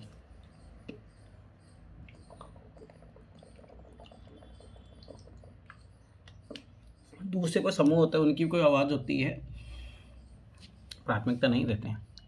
कई बार हिंसा भड़कने का खतरा रहता है। कभी कभी जुलूस के लोग उत्तेजित हो जाते हैं, कभी कभी लोग जुलूस पर पत्थर फेंकने या उसे रोकने की कोशिश कर सकते हैं। सरकार, खासकर पुलिस, ऐसे मौक़ों पर बहुत ही महत्वपूर्ण भूमिका निभाती है। पुलिस की जिम्मेदारी सुनिश्चित करने की होती है कि आपस में टकराव की स्थिति ना पैदा हो, हिंसा ना भड़के। वह सभी पक्षों को एक जगह बिठाकर बात करवाती है ताकि विवाद का समाधान निकल सके। अब ये है आइडियलिज्म, कैसा होना चाहिए, पर होता क्या है, मैं फिर दोबारा बता रहा हूँ। राजनीतिक षड्यंत्र होता है इसमें। जैसे उस विद्रोह को भड़का दिया जाएगा जो नॉर्मल शांति से कोई रैली निकल रही है, ताकि उन लोगों की छवि खराब हो। ये होता है, ये चीज़ याद रख लेना। अभी आप लोगों ने लगा जब IAS अधिकारी बनोगे तो आपको चीज़ें पता लगेगा। भारतीय संविधान में बुनियादी नियम और कानून दिए गए हैं। ये कानून सरकार और लोगों के लिए है, सबको इनका मानना पड़ता है। विवादों का समाधान इन्हीं के आधारों पर, कानूनों के आधार पर होता है। तो याद रखना, संविधान को सरकारों को भी मानना होता है। नदियाँ भी कई बार विवाद का कारण बन जाती है। तो याद रखना, भारत में कौन कौन से विवाद के कारण बनते हैं। पहला कारण ये हो गया, दूसरा कारण ये हो गया। अब कावेरी नदी को लेके याद करो, कर्नाटक और तमिलनाडु में बहुत अच्छा खासा विवाद है, बहुत सालों से है। कुछ नदियाँ एक से अधिक राज्यों से होकर बहती है। जिन राज्यों से नदी गुजरती है उनके बीच में नदी के पानी का बंटवारा विवाद का कारण बन जाता है। उदाहरण के लिए आपने कर्नाटक और तमिलनाडु के बीच कावेरी नदी के पानी को लेकर चल रहे विवाद के बारे में सुना होगा। कर्नाटक के कृष्णा सागर बांध में भरा हुआ पानी कई जिलों में सिंचाई के काम आता है। इसी पानी से बेंगलोर शहर की जरूरतें पूरी होती है। तमिलनाडु को मेट्टूर बांध में भरे हुए इसी नदी के पानी से राज्य के डेल्टा क्षेत्र में सिंचाई होती है। अब देखो यूपीएससी कैसे उठाएगा क्वेश्चन, बना देगा दो टेबलेट, मतलब टेबल बना देगा। मेट्टूर बांध कहाँ पे है भाई, इसको बोल देगा कर्नाटक में है, कहाँ पे, तमिलनाडु में। फिर कृष्ण सागर, ये कृष्णा राजा सागर बांध कहाँ है, कर्नाटक में। तो ये छोटी छोटी चीज़ें यूपीएससी उठा के क्वेश्चन पूछती है। पिछले 3 सालों से दो राज्यों के बीच विवाद मुद्दा होने के बावजूद कावेरी शांत भाव से बहती रहती है। दोनों बांध एक ही नदी पर बने हुए हैं। कर्नाटक का कृष्णा राजा सागर बांध कावेरी नदी के ऊपरी छोर पर है और तमिलनाडु का मेट्टूर बांध नदी के निचले छोर पर है। मेट्टूर बांध में पानी तभी भरा जा सकता है जब कृष्णा राजा सागर बांध पानी छोड़ा जाए। दोनों राज्यों को अपने लोगों की जरूरत के लिए भरपूर पानी चाहिए, जो कि नहीं मिल पाता है। इससे विवाद उत्पन्न होता है। तब राष्ट्रीय सरकार को कदम उठाना पड़ता ताकि दोनों राज्यों के लिए पानी का सही बंटवारा हो। समानता व न्याय लोकतांत्रिक सरकार के मुख्य विचारों में से एक है उसके न्याय व समानता के प्रति वचनबद्ध होना। न्याय व समानता के एक दूसरे से अलग नहीं किया जा सकता, ये चीज़ याद रखना, ये बहुत इम्पोर्टेंट है। सोचो कि जब असमानता होगी तो न्याय होगा ही नहीं, ये चीज़ याद रख लेना। और जब अन्यायी है तो आप समानता ला ही नहीं सकते। इसलिए दोनों एक दूसरे के समानुपाती है। जब समानता बढ़ेगी तो ये चीज़ याद रख लेना, न्यायी है। अब देखो भारत में अभी असमानता बहुत ज़्यादा है, तो न्याय नहीं है। अरे बात हकीकत है। पुलिस वाले किसके सुनते हैं? जो पैसे वाला उसका सुनता है या गरीब के सुनता है? पैसे वालों के। न्याय किसको मिलता है? पैसे वालों को। सुविधाएं किसके लिए? पैसे वालों के लिए। कौन काम जल्दी निकलवा सकता है? पैसे वालों के लिए। तो सोच लो, एजुकेशन किसके लिए अच्छी है? पैसे वालों के लिए। तो ये चीज़ याद रखना। तीसरा कारण अस्पृश्यता यानी छूआछूत की प्रथा भी अब कानून पर रोक लगा दी गई है, पर अब कानून द्वारा रोक लगा दी गई है। लंबे समय तक दलित लोगों की शिक्षा, स्वास्थ्य, यातायात की सुविधा से वंचित रखा गया है। पहले हालात यह था कि उन्हें सार्वजनिक मंदिरों में घुसने तक नहीं दिया जाता था। डॉक्टर अम्बेडकर, जिनके बारे में आपने पहले पढ़ा, और कई अन्य लोगों ने जोर देकर कहा कि प्रथा मान्य है। न्याय तभी प्राप्त हो सकता है जब सब लोगों के साथ बराबरी का व्यवहार हो। पर हकीकत देखो, मैं मानता हूँ कि भाई ठीक है, कुछ बदलाव हुआ है, पर आप बोल दो कि नहीं 100% सब कुछ बढ़िया हो गया, नो, गलत।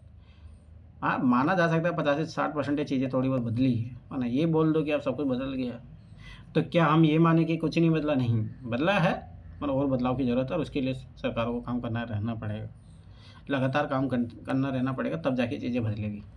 सरकार अगर आज हम ये मान लेंगे कि पूर्ण हो गया, तो फिर समझ सी बात और चीज़ें उल्टे वापस रिवर्स गियर में चीज़ें आ जाएगी, दोबारा वही होने लग जाएगा। इसलिए सरकार और प्रशासन को हमेशा एक्टिव रख के इन चीज़ों के लिए काम करना पड़ेगा। सरकार भी समानता न्याय की जरूरत की पहचानती है और उन समूहों के लिए विशेष प्रावधान करती है जो समाज में अब भी बराबर नहीं माने जा रहे हैं। जैसे हमारे समाज में आम पर होते हैं कि लोग लड़कों की देखभाल लड़के से ज़्यादा करते हैं। बात सही है, हकीकत है। इसका मतलब है कि समाज लड़कियों को उतना महत्व नहीं देता जितना लड़कों को देता है। ये धारणा गलत और अन्यायपूर्ण है। इसे दूर करने के लिए सरकार ने कुछ कदम उठाए। सरकार ने कुछ विशेष प्रावधान किए जिसमें लड़कियां अपने साथ होने वाले अन्याय से छुटकारा पा सके। उदाहरण स्वरूप सरकारी स्कूलों कॉलेजों में लड़कियों फीस खत्म या कम करने का प्रावधान किया गया। ये बहुत अच्छा स्टेप है, होना भी चाहिए ऐसे स्टेप। ये चीज़ याद रखना। ये क्या ही थर्ड है, स्थानीय सरकार और प्रशासन, जिसमें पंचायती राज, नगर पालिका, ये सब चीज़ें आ जाएगी। प्रशासन जिसमें आप IAS अधिकारी, ये सब सारी चीज़ें मान के चलो। IAS अधिकारी नहीं, उसमें सब आएंगे, टीचर वीचर, सब सारी चीज़ें याद रखना। पंचायती राज, लोग जब अपना प्रतिनिधि चुन लेते हैं तो उसके बाद क्या होता है? ग्रामीण क्षेत्र में चुने गए प्रतिनिधि द्वारा निर्णय कैसे लिए जाते हैं। यहाँ हम ग्राम सभा को देखेंगे जिसमें लोग प्रत्यक्ष रूप से भाग लेते हैं और अपने प्रतिनिधियों से जवाब मांगते हैं। अब देखिए, यहाँ से डायरेक्ट यूपीएससी ने क्वेश्चन पूछा, तो ये ब्रैकेट में दिया हुआ इन्फॉर्मेशन इंपॉर्टेंट होता है। क्या है भाई? ग्राम सभा एक पंचायत के क्षेत्र में रहने वाले सभी वयस्कों की सभा होती है। अब एक चीज़ याद रखना, ग्राम सभा से पूछा है, 2020 में क्वेश्चन आया हुआ था। तो ग्राम सभा में वही पार्टिसिपेट कर सकते हैं जिनका वोटर लिस्ट में नाम है। वयस्क का होने का मतलब यहाँ पे वही है, वोटर लिस्ट में कितने में 18 साल, देखो यहाँ लिखा है। तो ये चीज़ याद रखना, सभी लोग नहीं होते ग्राम पंचायत के, वयस्कों की सभा होती है। हो सकता है कि इसमें सिर्फ एक गाँव या एक से ज़्यादा हो, ये भी याद रखना, हो सकता है। जैसे हमारा गाँव पहले लगभग 3 गाँवों को लेके एक ग्राम सभा थी, परंतु अब अलग अलग हो गई है। जैसा कि इस उदाहरण में दिया गया कि कई राज्यों में हर गाँव की ग्राम सभा की बैठक अलग होती है। कोई भी व्यक्ति जिसकी उम्र 18 वर्ष से ज़्यादा हो, जिसे वोट देने का अधिकार प्राप्त हो और जिसका नाम गाँव की मतदाता सूची में, वह ग्राम सभा का सदस्य होता है। ये डायरेक्ट यूपीएससी ने क्वेश्चन पूछा है, 2020 का क्वेश्चन देखना या 2022 का क्वेश्चन, दोनों में आया हुआ है, पहले भी आया हुआ है। तो इज़ वेरी वेरी इंपॉर्टेंट, याद रखना है चीज़। आज का दिन बड़ा खास है, सभी लोग जल्दी जल्दी ग्राम सभा के लिए जा रहे हैं। क्या आपको पता है क्यों? क्योंकि ग्राम पंचायत के चुनाव के बाद आज पहली बार ग्राम सभा की बैठक हो रही है। हर गांव के लोग ये जानने के लिए बहुत उत्सुक है कि नई पंचायत ने उनके लिए क्या क्या योजनाएं बनाई हैं। ग्राम सभा बैठक की शुरुआत में सरपंच और पंच ने सड़क की मरम्मत पर होने वाले खर्च का ब्यौरा दिया। ये सड़क गाँव की मुख्य सड़क से जोड़ती है। इसके बाद पानी की कमी पर चर्चा होने लगी। एक ग्राम पंचायत याद रखना कई वार्डों या छोटे क्षेत्र में बटी हुई होती है। हाँ, जैसे हमारे लगभग बहुत सारे वार्ड हैं। प्रत्येक वार्ड अपने प्रतिनिधि चुनता है जो वार्ड पंच के नाम से जाना जाता है। इसके साथ पंचायत क्षेत्र के लोग मिलकर सरपंच को चुनते हैं जो पंचायत का मुखिया होता है। वार्ड पंच और सरपंच मिलकर ग्राम पंचायत का गठन 5 साल के लिए करते हैं। ये चीज़ याद रखना। ग्राम पंचायत के सचिव होता है जो ग्राम सभा के भी सचिव होता है। सचिव का चुनाव नहीं होता, उसके सरकार द्वारा नियुक्ति की जाती है। सचिव का काम ग्राम सभा ग्राम पंचायत की बैठक बुलाना, जो भी चर्चा है निर्णय हुए हैं उनका रिकॉर्ड रखना है। ये चीज़ भी याद रखा। गांव में रहने वाली तीजिया ने बोलना शुरू किया। हरदास गांव में पानी की कमी की समस्या बहुत बढ़ गई है। हेडपंपों का पानी जमीन में बहुत नीचे चला गया। मुश्किल से हेडपंप में थोड़ा बहुत पानी आता है और औरतों को 3 किलोमीटर दूर सूर नदी से पानी लेने जाना पड़ता है। अभी बहुत खतरनाक समस्या है। अब जैसे सोचो कि औरतें जो दिन भर में 3 घंटे पानी के लिए अपना काम कर रही है, तो जीवन में अपना टाइम कहाँ दे पाएगी। एक सदस्य ने सुझाव दिया कि सोन नदी का पानी पाइप से लाकर गांव में एक बड़ी सी टंकी बना दी जाए। टंकी भर लेते हैं, उससे पानी की आपूर्ति हो जाएगी। अभी देखिए, अच्छा विचार तो है, परंतु क्या पैसे हैं इसके लिए। लेकिन दूसरे लोगों को लगा कि ये बहुत महंगा पड़ सकता है। उन्होंने कहा कि इस साल के लिए हेडपम्प और गहरे कर लेते हैं और कुओं को साफ कर लेते हैं। तीजा ने कहा इतने से तो काम नहीं चलेगा, हमें कुछ पक्की व्यवस्था करनी पड़ेगी, क्योंकि हर साल पानी के स्तर नीचे ही गिरता जा रहा है। अब ये भी देखिए, इसका कंसर्न अच्छा है। जितना पानी जमीन में रिस्क का जाता है, मुझसे ज़्यादा उपयोग करता है। ग्राम सभा के दूसरे सदस्य अनवर ने तब सबको बताया कि उसने महाराष्ट्र के एक गांव में पानी संरक्षण के नए तरीके देखे हैं। वह उस गांव में अपने भाई से मिलने गया था। उसके जल संवर्धन विकास कार्यक्रम वाटरशेड कहते हैं, तो ये चीज़ याद रखना। उसने सुना था कि सरकार इसके लिए पैसा भी दिया जाता है। उसके भाई के गांव में लोगों ने पेड़ लगाए थे, नालों पर चेक डैम यानी छोटे छोटे बांध बनाए थे और एक टंकियाँ बनाई थी। इससे वाटर कंजर्वेशन हुआ। तो ये याद रखना, जल संवर्धन विकास कार्यक्रम में क्या किया जाता है। सबको अनवर का विचार बड़ा अच्छा लगा और उसने सब ग्राम पंचायत के बारे में पता लगने के लिए कहा। ग्राम सभा चर्चा के लिए अगला मुद्दा गरीबी रेखा के नीचे आने वाले लोगों की सूची पर स्वीकृति देना। जैसे ही सूची में दर्ज नाम पढ़ने शुरू किए गए तो लोगों के बीच खुशी खुशी होने लगी। नटवर ने हाल ही में तो एक रंगीन टेलीविज़न खरीदा और उसके बेटे ने एक नई मोटरसाइकिल भी भेजी। तो ये गरीब कैसे हुआ। सही बात है, वह गरीब रेखा के नीचे कैसे हो सकता है। सूरजमल ने अपने पास बैठे आदमी से धीरे से कहा। सरोज ने सूखी भाई से कहा, बिरजू का नाम इस सूची में कैसे आ गया। उसके पास तो इतनी ज़मीन है, सूची में तो सिर्फ गरीब लोग होने चाहिए। ओम प्रकाश एक मजदूर है, उसके पास बिल्कुल ज़मीन नहीं है। वह मुश्किल से अपना गुजारा चला पाता है, पर उसका नाम इस सूची में नहीं है। तो ये देखो कितना अब सोचो, जब रियलिटी में कितना खतरनाक चीज़ें होती होगी। सूखी भाई ने कहा, तुम्हें तो पता है कि नटवर और बिरजू अमीर चंद के दोस्त है। बस अब अमीर चंद को कौन कुछ बोल सकता है। अमीर चंद पहले गांव का जमींदार था और अब बहुत सारी ज़मीन का मालिक है, लेकिन हमें ओम प्रकाश का नाम तो सूची में डलवाना ही चाहिए।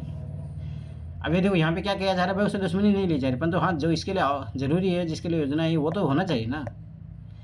अब वो लोगों को हटाने का काम स्वाभाविक सी बात वो नहीं कर पा रहे हैं, पर फिर भी एटलीस्ट हम जिसका नाम जुड़वा सकते हैं, जिसको ज़रूरत है उसको तो जरूर जुड़वाए ना। और अच्छा है कि भाई जिसका विरोध किया जाए। ग्राम पंचायत पूरे गांव के हित में निष्पक्ष रूप से काम कर सके, इसमें ग्राम सभा की महत्वपूर्ण भूमिका होती है। ग्राम सभा बैठक में ग्राम पंचायत अपनी योजनाएं लोगों के सामने रखती है। ग्राम सभा पंचायत को मनमाने ढंग से काम करने से रोक सकती है। साथ ही पैसा का दुरुपयोग कोई गलत काम ना हो, इसकी निगरानी भी करती है। इस तरह से ग्राम सभा चुने हुए प्रतिनिधियों पर नज़र रखने और लोगों के प्रति उन्हें जिम्मेदार और जवाबदेह बनाने में बहुत महत्वपूर्ण भूमिका निभाता है। पर क्या तुम्हें पता लगता है ग्राम स्तर पे इतना लोग पार्टिसिपेट करते हैं ना?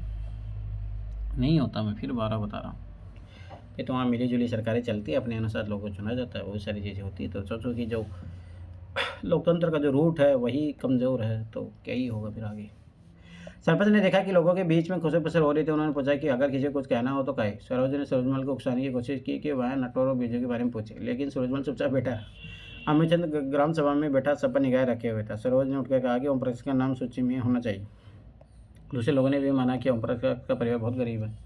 सरपंच ने पूछा उसका नाम सूची में क्यों नहीं था। जिस शिक्षक ने गरीबी रेखा के नीचे आने वाले परिवार का सर्वेक्षण किया था, उसने बताया कि मैं ओम प्रकाश के घर कई बार गया, पर वह हर बार वहाँ ताला लगा हुआ था। शायद वहीं कहीं काम ढूंढने के लिए गया हुआ था। सरपंच ने कहा कि ओम प्रकाश की पारिवारिक आय देखी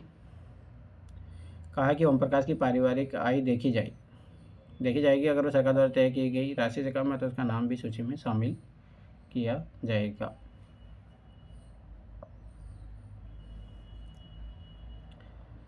ग्राम पंचायत नियमित रूप से बैठक होती है। उसका मुख्य काम उसके क्षेत्र में आने वाले गाँव विकास कार्यक्रम लागू करवाना होता है। जैसे कि आपने देखा, ग्राम सभा ही पंचायत का काम को स्वीकृति देती है, तभी पंचायत अपना काम कर पाती है। अभी तक महाराष्ट्र के 2 पंचायत जिन्होंने 2005 अपनी पंचायत में उल्लेखनीय काम करने के लिए निर्मल ग्राम पुरस्कार से, अभी देखिए बहुत पुराने एग्जाम्पल हो गए हैं, एनसीईआरटी उस टाइम की बनी हुई है। अब ग्राम पंचायत के क्या क्या काम होता है ये इंपॉर्टेंट है, याद रखना। सड़कों का बनाना, नालियाँ, स्कूल भवनों, पानी के स्रोतों और अन्य सार्वजनिक उपयोग के भवनों का निर्माण और रखरखाव, मेंटेनेंस का भी काम होता है।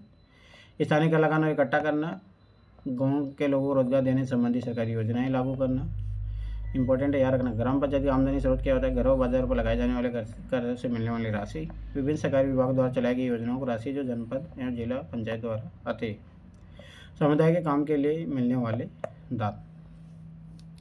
कुछ राज्यों में ग्राम सभाएं काम करवाने के लिए समितियां बनाते हैं। उदाहरण के लिए निर्माण समिति, मान लीजिए गांव में एक सामुदायिक केंद्र भवन बनाना है तो यह काम निर्माण समिति करेगी। इन समितियों में कुछ सदस्य ग्राम सभा के होते हैं और कुछ पंचायत के, दोनों मिलकर गाँव के विकास के लिए काम करते हैं। अब देखो, जो इसमें जो ढांचा दिया गया ना, उस अनुसार तो बहुत अच्छा काम होना चाहिए अगर ये चीज़ें इम्प्लीमेंट हो तो।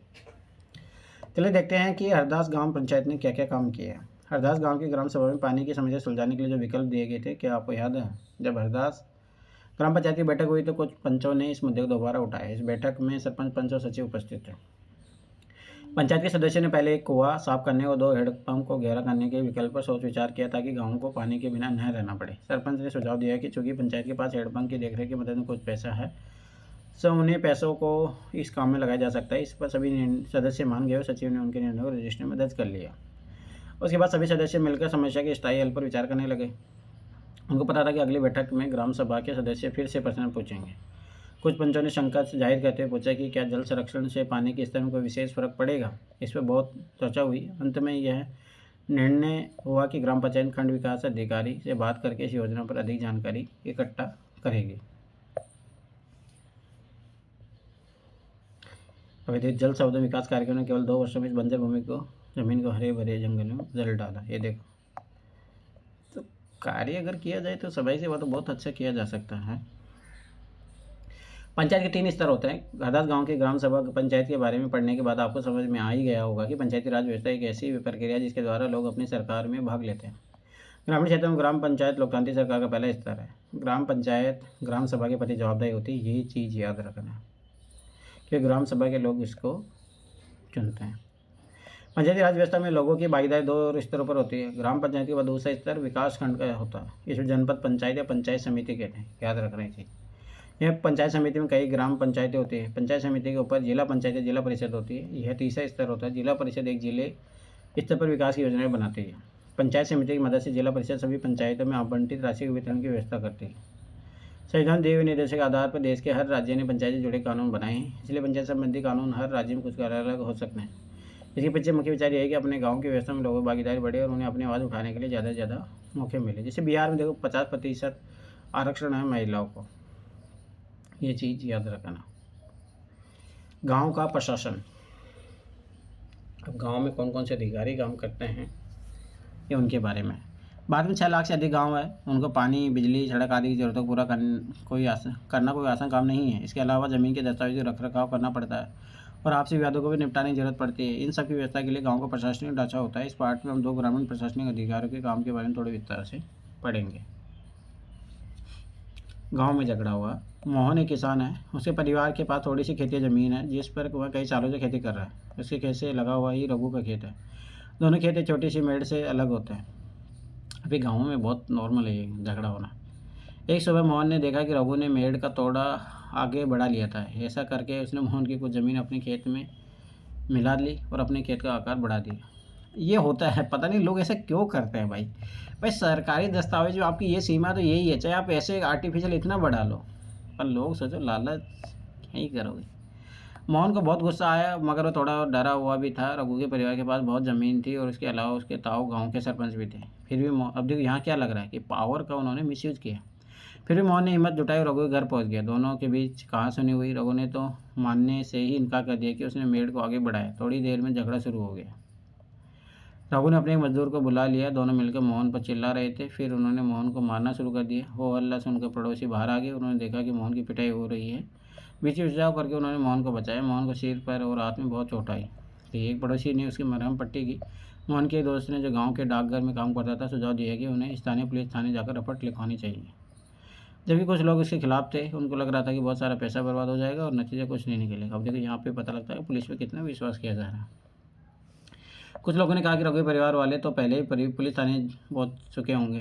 काफ़ी विचार विमर्श के बाद अंततः तय हुआ कि जिन पड़ोसियों की आंखों के सामने ये घटना हुई है, मोहन उनको लेकर पुलिस थाने जाएगा ताकि सबूत काम करे। ये चीज़ याद रख लेना।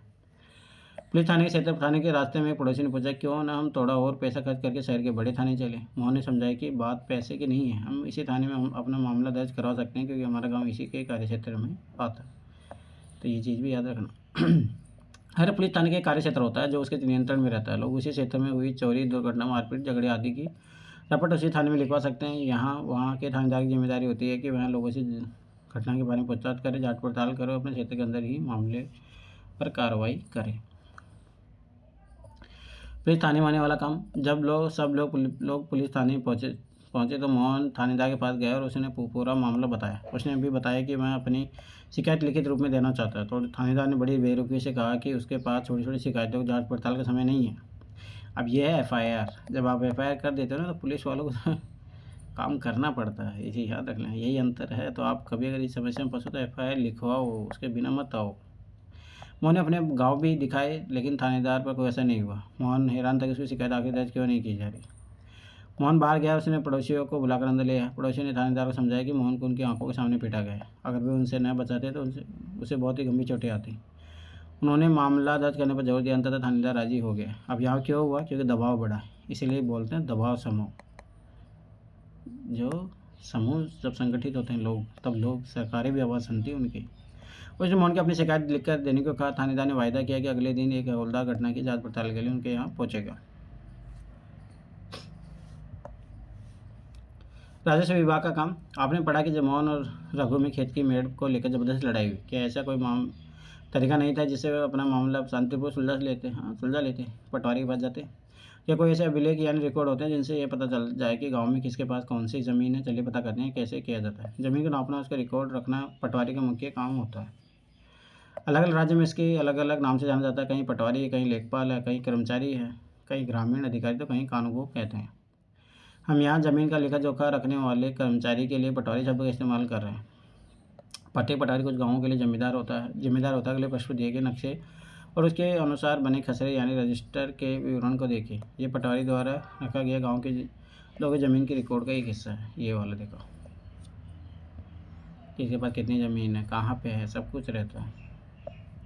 ये चीज़ याद रखना, किधर किसका है, खेत है, सब कुछ है, सब रहता है इसमें। सीमा, चारगाह, करी सड़कें कहाँ बनी है, ये चीज़ याद रखना।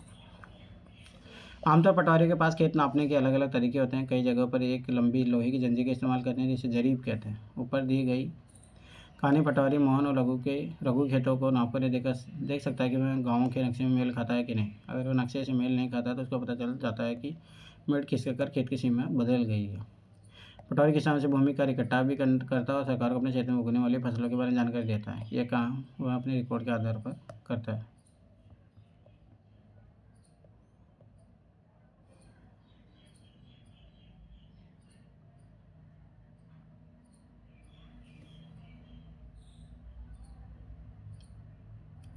किसानों को अक्सर अपनी खेती नक्शे और रिकॉर्ड की ज़रूरत पड़ती है। इसके लिए कुछ शुल्क देना पड़ता है। किसानों को इसकी नकल पाने का अधिकार है, हालांकि कई बार उनके रिकॉर्ड आसानी से नहीं मिलते हैं। लोगों को इसके हासिल करने में कई मुश्किलों का सामना करना पड़ता है। कई राज्यों में सारे रिकॉर्ड कंप्यूटर में डालकर पंचायत के दफ्तर में रख दिए जाए ताकि वे आसानी से लोगों को उपलब्ध हो सके, नई सूचना के अनुसार नियमित रूप से दुरुस्त होते रहे। तो ये चीज़ याद रखना। इसलिए ज़रूरी है कि वह उनको समय समय पर दुरुस्त करता रहे। किसान कई बार फसल बदलते हैं, कुछ और उगाने लगते हैं या कोई कुआं खोद लेता है। इन सब का हिसाब रखना सरकार के राजस्व विभाग का काम होता है। इस विभाग के वरिष्ठ लोग इस काम का निरीक्षण करते हैं। भारत में सभी राज्य जिलों में बटे हुए हैं। जमीन से जुड़े मामलों की व्यवस्था के लिए इन जिलों को और भी छोटे खंडों में बांट दिया जाता है। जिले के उपखंडों को कई नामों से जाना जाता है, जैसे तहसील, तालुका इत्यादि। सबसे ऊपर जिलाधिकारी होता है और इसके नीचे तहसीलदार होता है। याद रखना, यहाँ पे मतलब आपका कलेक्टर या डिस्ट्रिक्ट मजिस्ट्रेट, ये तहसीलदार जो मतलब आपका SDM। उन्हें विभिन्न मामलों को निपटाना होता है। वे पटवारी काम का निरीक्षण करते हैं और यह सुनिश्चित करते हैं कि रिकॉर्ड सही ढंग से रखे जाए और विभिन्न तरह के कर राजस्व इकट्ठा होते हैं। यह भी देखते हैं कि किसानों को अपने रिकॉर्ड की नकल आसानी से मिल जाए। विद्यार्थियों को जरूरत पड़ने पर जाति प्रमाण पत्र आदि भी जारी करते हैं। तहसीलदार के दफ्तर में जमीन से जुड़े विवाद के मामले सुने जाते हैं। ये याद रखना। एक नया कानून, हिंदू अधिनियम धारा 2005 महिलाओं के लिए खासतौर से इसकी महत्वपूर्ण भूमिका है। याद रखना ये चीज़।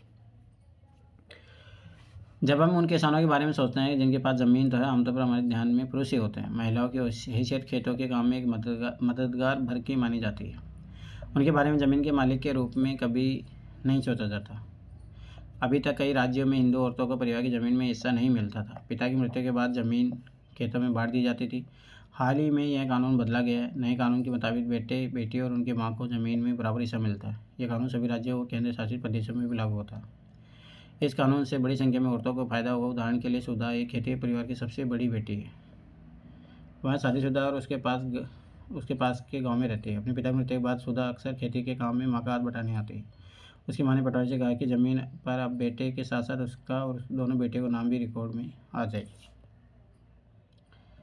सुधा की माँ बड़े आत्मविश्वास के साथ छोटे बेटे और उसके बेटे की मदद से खेती का काम संभालती है। सुधा भी इसी निश्चिंता में जी रही है कि जरूरत पड़ने पर वह अपने हिस्से का ज़मीन से काम चला सकती है।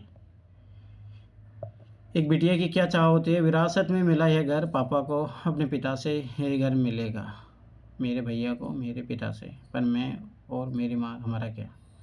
बता दिया गया मुझे, पिता के घर में हिस्से की बात औरतें नहीं किया करती, ये हकीकत है।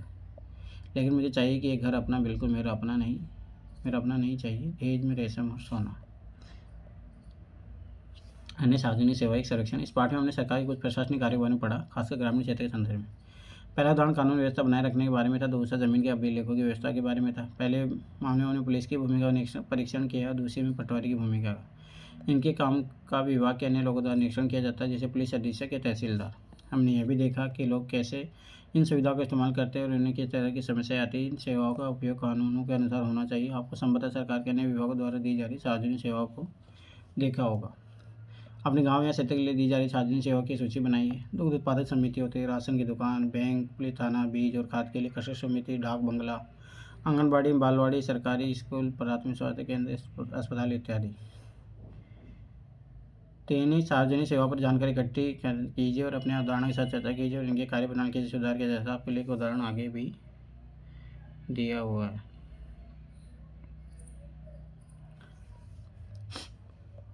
अब ये चीज़ कोई काम की नहीं है, छोड़ो। मतलब वहाँ पे क्या क्या काम करते हैं, राशन की दुकान, सार्वजनिक सभा, स्वास्थ्य केंद्र, उत्पादक समिति। तो आप अपने बारे में जानते हो। अभी चीज़ें थोड़ा, अब इतने बच्चे तो हो नहीं आप। अभी देखो 6ठी-7वीं क्लास के बच्चों के लिए तो चलो ठीक है भाई, वो उनका सोशलाइजेशन अभी इतना नहीं हुआ है, परंतु आप लोगों तो सोशलाइजेशन अच्छा खासा हो चुका है, तो ये बात भी याद रखना। नगर प्रशासन। एक गांव के मुकाबले शहर ज़्यादा बड़ा और अधिक फैला हुआ होता है। शहर की गलियाँ ज़्यादा चौड़ी होती है और यहाँ के बाज़ार में ज़्यादा भीड़ भाड़ होती है। पानी और बिजली की सुविधाएं होती है, अस्पताल होते हैं, यहाँ बहुत ज़्यादा वाहन होते हैं और यातायात को नियंत्रित करना पड़ता है। क्या आपने कभी सोचा है कि ये सब इतने सुचारू रूप से कैसे चलता है? कौन सी संस्था इन सब के लिए जिम्मेदार होती है? कैसे निर्णय लिए जाते हैं? कैसे योजनाएं बनाई जाती है? कौन लोग हैं जो सारा काम करते हैं? यूँ तो ढूंढने की कोशिश करते हैं। अभी से देखो बहुत कहानी के द्वारा बहुत अच्छे तरीके से सिखाई थे। मैं फिर उतारा हूँ NCERT भाई, वो जो बना रहे हैं वो तो जिन्होंने शिक्षा में कितने साल दिए, 30-40 सालों का जिनका एक्सपीरियंस है, वो लोग लिखते हैं भाई। तो बहुत बड़ी बात होती है इस तरीके से खेल खेल में बच्चों को सिखा देना। इतवार की एक अलसाई हुई दोपहर थी जब माला और उसके साथी शंकर, जहांगीर और रेहाना के गली में क्रिकेट खेल रहे थे। शंकर ने बड़ा अच्छा ओवर फेंका था और रेहाना आउट होते होते बची थी। रेहाना के आउट न होने से शंकर हताश हो रहा था, इसलिए उसने इस उम्मीद से कि वह कैच आउट हो जाएगी शॉर्ट बॉल फेंक दी। हुआ उल्टा ही, रेहाना इतनी तेज़ी से बल्ला घुमाया कि गेंद ऊपर गई और गली की ट्यूबलाइट टूट गई। रेहाना चले, अरे ये मैंने क्या कर दिया। तो शंकर तपाक से बोला, अरे हम ये नियम बनाना भूल गए थे कि अगर तुम्हारी गेंद से गली की ट्यूबलाइट टूट जाएगी तो तुम आउट मानी जाओगी। तीनों ने ही तब शंकर को विकेट की चिंता छोड़ने के लिए कहा, क्योंकि जो हुआ उसके बारे में ज़्यादा चिंतित और परेशान हो रहे थे।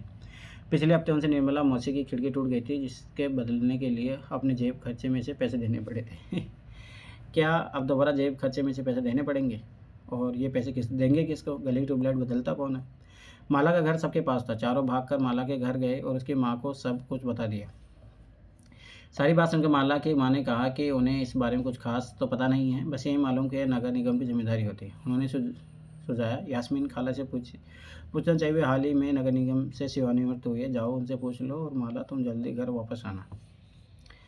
यास्मीन खाला उसी गली में रहती थी और माला की माँ से उनकी बहुत अच्छी दोस्ती भी थी। चारों दौड़कर खाला के घर पहुँचे और जैसे ही उन्होंने दरवाज़ा खोला, एक साथ सुनकर किस्सा सुनाने लगे। अब देखो यहाँ एक चीज़ याद रखना, कैसे लोगों में, मतलब जैसे अलग अलग धर्म के हैं लोग, कैसे मिलजुल के रह रहे हैं। मतलब यहाँ पे एक परिकल्पना दी कि भाई ऐसे रहा जा सकता है। क्या ही करो अपन राजनीतिक जिस तरीके से छोड़ो। एक साथ किस्सा सुनाने लगे। उनका सवाल सुनकर यास्मीन खाला बड़ी जोर से हंस पड़ी और बोली, अरे कोई एक व्यक्ति नहीं है जिसको तुम पैसा दे सकते हो। एक बहुत बड़ी संस्था होती है जिसको नगर निगम कहते हैं। यह सड़कों की पर रोशन की व्यवस्था, कूड़ा करकट करने, पानी की सुविधा उपलब्ध कराने और सड़कों पर बाजारों की सफाई का काम करती है। माला बोली, हाँ हाँ, मैंने नगर निगम के बारे में सुना है। मैंने शहर में बोर्ड देखे हैं जो नगर निगम द्वारा लोगों को मलेरिया के बारे में बताने के लिए लगाए जाते हैं। खाला बोली, तुम बिल्कुल सही कह रही हो। नगर निगम का काम यह सुनिश्चित करना भी है कि शहर में बीमारियां न फैले। स्कूल के स्थापित करता है, उन्हें चलाता है, शहर में दवाखाने अस्पताल चलाता है, यह बाग बगीचों को रख रखाव भी करता है। उन्होंने आगे जोड़ा, हमारा पुणे शहर बहुत ही बड़ा शहर है, यहाँ नगर प्रशासन चलाने वाले संस्थाओं को नगर निगम कहते हैं। छोटे कस्बों में इसे नगर पालिका कहा जाता है, ये चीज़ याद रखना। निगम पार्षद या प्रशासनिक कर्मचारी। यास्मीन खाला, मुझे बड़ी उत्सुकता हो रही है कि ये फैसला लेता कौन है कि पार्क कहाँ बनाया जाए। जब आप नगर निगम में काम करती थी तो क्या ऐसे मज़ेदार निर्णय भी लेने पड़ते थे? रेहाना ने पूछा। खाला ने जवाब दिया, नहीं रहना, मैं तो निगम के लेखा विभाग अकाउंटिंग में थी। बस लोगों की मासिक तनख्वाह की पर्चियाँ बनाती थी। चूँकि शहर का आकार बहुत बड़ा होता है, इसलिए नगर निगम को कई निर्णय लेने होते हैं। इसी तरह शहर को साफ रखने के लिए बहुत काम करना पड़ता है। ज़्यादातर निगम पार्षद ही निर्णय लेते हैं कि अस्पताल या पार्क कहाँ से बनेगा। तो ये चीज़ याद रखना। शहर के अलग अलग वार्डों में बांटा जाता है और हर वार्ड से एक पार्षद का चुनाव होता है। नगर निगम के कुछ निर्णय ऐसे होते हैं जो सारे शहर को प्रभावित करते हैं। ऐसे जटिल निर्णय पार्षदों के समूह द्वारा लिए जाते हैं। कुछ पार्षद मिलकर समितियां बनाते हैं जो विभिन्न मुद्दों पर विचार विमर्श करके निर्णय लेती हैं। उदाहरण स्वरूप, एक बस स्टैंड की बेहतर बनाना यह है, या किसी भीड़ भाड़ वाले बाजार को कचरा ज़्यादा नियमित रूप से साफ करना, या फिर शहर के मुख्य नालों की सफाई होनी चाहिए। पार्षदीय समितियाँ ही पानी, कचरा जमा करने और सड़कों पर रोशनी आदि की व्यवस्था भी करती है।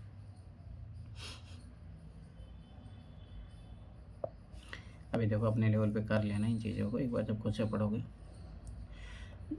वही तो बात है ना कि आप इन छोटी छोटी चीज़ें कर लोगे तो क्लियर हो जाएगी, कोई चीज़ नहीं। जब एक वार्ड के अंदर की समस्या होती है तो वार्ड के लोग पार्षद से संपर्क कर सकते हैं। उदाहरण के लिए, अगर कि बिजली के खतरनाक तार लटक कर नीचे आ जाए तो स्थानीय पार्षद बिजली विभाग के अधिकारियों से बात करने में मदद कर सकते हैं। जहाँ पार्षद की समितियाँ में पार्षद विभिन्न मुद्दों पर निर्णय लेने का काम करते हैं, वहीं उन्हें लागू करने का काम आयुक्त, कमिश्नर और प्रशासनिक कर्मचारी करते हैं। आयुक्त तो प्रशासनिक कर्मचारी सरकार द्वारा नियुक्त किए जाते हैं, जबकि पार्षद निर्वाचित होते हैं। ये चीज़ याद रखना।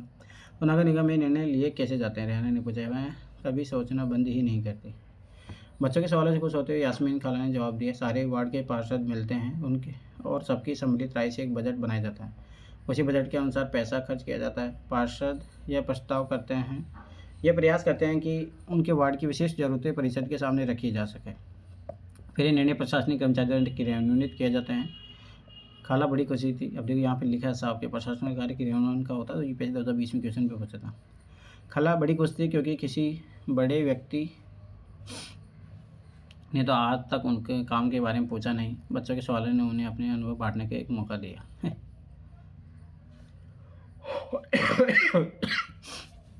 नगर निगम का पैसा कहाँ से मिलता है? इतने सारे काम करने के लिए बहुत सारा पैसा चाहिए। नगर निगम यह राशि अलग अलग तरीक़ों से इकट्ठा करता है। इस राशि का बड़ा भाग लोगों द्वारा दिए गए कर टैक्स से आता है। यह वह राशि जो लोग सरकार द्वारा उपलब्ध कराई गई सुविधाओं के लिए सरकार को देते हैं। जिन लोगों के घर होते हैं उन्हें संपत्ति कर देना होता है, साथ ही पानी व अन्य सुविधाओं के लिए भी कर देना होता है। जितना बड़ा घर उतना ज़्यादा कर। निगम के पास जितना पैसा होता है उसमें संपत्ति कर से केवल 25-30% पैसा ही आता है।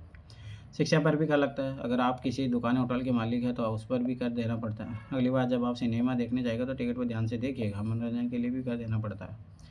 इस तरह अमीर लोग भी संपत्ति कर देते हैं, वही जनसंख्या एक बड़ा हिस्सा सामान्य तरह के कर अधिक देता है। संघ ने बड़ी उत्सुकता से पूछा, अपना शहर तो इतना बड़ा है, इसकी देखभाल के लिए बहुत लोगों की जरूरत पड़ती होगी। खाला, तब तो नगर निगम में ढेर सारे लोग काम करते होंगे। वह अब तक क्रिकेट के मैच और अपने अधूरे ओवर की बात बिल्कुल भूल चुका था। दरअसल शहर में काम को अलग अलग विभागों में बांट देते हैं। जैसे जल विभाग होता है, कचरा जमा करने का विभाग, उद्यानों देखभाल का विभाग, सड़क व्यवस्था का विभाग इत्यादि। मैं नगर निगम के सफाई विभाग में थी, उसी के लेखा विभाग में हिसाब किताब का काम कर रही थी। खाला बड़े इंतमान से बात कर रही थी। फिर बच्चों के खाने के लिए उसे रसोई से कबाब लाने चल पड़ी। जहांगीर ने रसोई में खड़े खड़े तेजी से अपने कबाब खा लिए। फिर ऊंची आवाज़ में वहीं से बोला, यास्मीन खाला, नगर निगम जिस कूड़े कचरे को इकट्ठा करता है वह जाता कहाँ है? बाकी बच्चे भी अभी कबाब खा ही रहे थे। यास्मीन खाला ने जवाब बताना शुरू किया। इसी सवाल का जवाब बड़ा मज़ेदार है। जैसा कि तुम जानते हो, कचरा लगभग हर गली में ही फैला रहता है। हमारे पड़ोस का भी यही हाल था। चारों तरफ कूड़ा फैला रहता था। अगर कूड़े को इकट्ठा करके हटाया ना जाए तो मक्खियाँ भिनभिनाती रहती है और उसके आसपास कुत्तों चूहों का जमावड़ा हो जाता है। लोग इसकी बदबू से बीमार भी पड़ जाते हैं। एक और बुरी बात यह भी थी कि बच्चों को ने गली में क्रिकेट खेलना छोड़ दिया था, क्योंकि उनके घर वालों को यह डर लगा रहता था कि गली में अधिक समय रहने से बच्चे बीमार ना पड़ जाए। अभी देखो, पुनः चक्रीकरण कोई चीज़ नहीं है। तस्वीर में दिख रहे व्यक्ति की तरह तरह के कई लोग बड़े बड़े लंबे समय से कागज का प्लास्टिक और धातु का पुनर्चक्रण कर रहे हैं। गैर प्लास्टिक के पुनर्चक्रण में कबाड़ी वाले मुख्य भूमिका निभाता है, ये चीज़ याद रखना। लोगों का विरोध। यास्मीन खाला ने अपनी बात जारी रखी। मोहल्ले की औरतें इन सबसे बड़ी नाराज़ थी। मोहल्ले की औरतें इन सबसे बड़ी नाराज़ थी। वह सलाह लेने मेरे पास भी आई। मैंने उन्हें कहा कि मैं विभाग के किसी अधिकारी से इस मामले में बात करने की कोशिश करूंगी, मगर मैं भी निश्चित तौर पर यह बात नहीं कर सकती थी कि इसमें कितना समय लगेगा। इस पर गंगाबाई ने बताया कि हमें अपने वार्ड के पार्षद के पास इस समस्या को लेकर जाना चाहिए। आखिर वोट देकर उसे हमने चुना है, उसके सामने हमें विरोध करना चाहिए। सही बात है एकदम। गंगाबाई ने महिलाओं के छोटे समूह को इकट्ठा किया और पार्षद के घर पहुंच गई। सभी औरतें घर के सामने जाकर नारे लगाने लगी। तब पार्षद घर के बाहर निकले और उन्होंने उन समस्या के बारे में पूछा। गंगाबाई ने अपने मोहल्ले की खराब हालत बयान की। पार्षद ने उन महिलाओं से वादा किया कि वे अगले दिन उनके साथ आयुक्त से मिलने जाएंगे। साथ ही उन्होंने गंगाबाई को मोहल्ले के सारे वयस्कों से एक अर्जी पर दस्तखत करवाने के लिए कहा। अर्जी यहाँ तक उनके मोहल्ले से कचरा उठाने की नियमित व्यवस्था की जाए। उन्होंने यह सुझाव दिया कि कल आयुक्त से मिलते जाते समय स्थानीय सफाई अभियंता यानी इंजीनियर को भी साथ ले जाना अच्छा रहेगा। इससे फ़ायदा होगा कि क्योंकि सफाई अभियंता भी आयुक्त को बता सकेगा कि हालत कितनी ख़राब है। उस दिन पूरी शाम बच्चे घर घर जा चक्कर लगाते रहे ताकि अर्जी पर ज़्यादा से ज़्यादा परिवारों के लोगों को दस्तखत लिए जा सके। अगली सुबह बहुत बड़ी संख्या में महिलाएं पार्षद और सफाई अभियंता के साथ नगर निगम के दफ्तर गई।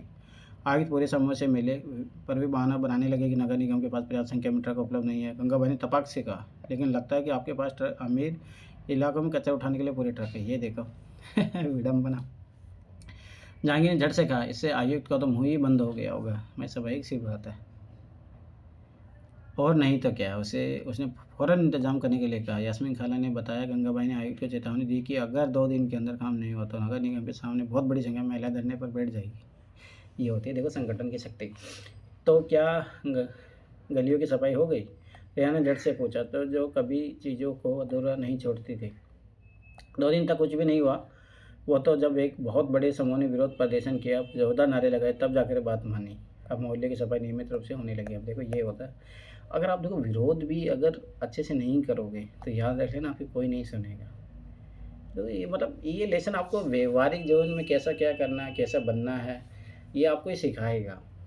कैसे संगठन काम करते हैं, कैसे जो है प्रेशर ग्रुप काम करते हैं, क्यों सरकारें उनकी माननी पड़ती है, कैसे संगठन की शक्ति होती है। लोग एक साथ होते, एकजुट होते हैं, तब क्या क्या होता है। सोचो एकजुट नहीं होता तो कभी होता है? कभी नहीं होता। खाला की सेवानिवृत्त होने के बाद से क्या क्या बदला? यास्मीन खाला ने बच्चों को जो नहीं बताया वह यह है कि हाल के समय में पैसा बचाने के लिए कई नगर निगमों ने कचरा उठाने उसे ठिकाने लगाने के लिए निजी ठेकेदार रख लिए हैं। इसको निजीकरण कहते हैं। इसका मतलब है कि जो काम पहले सरकारी कर्मचारी करते थे वो काम अब निजी कंपनियाँ करती है।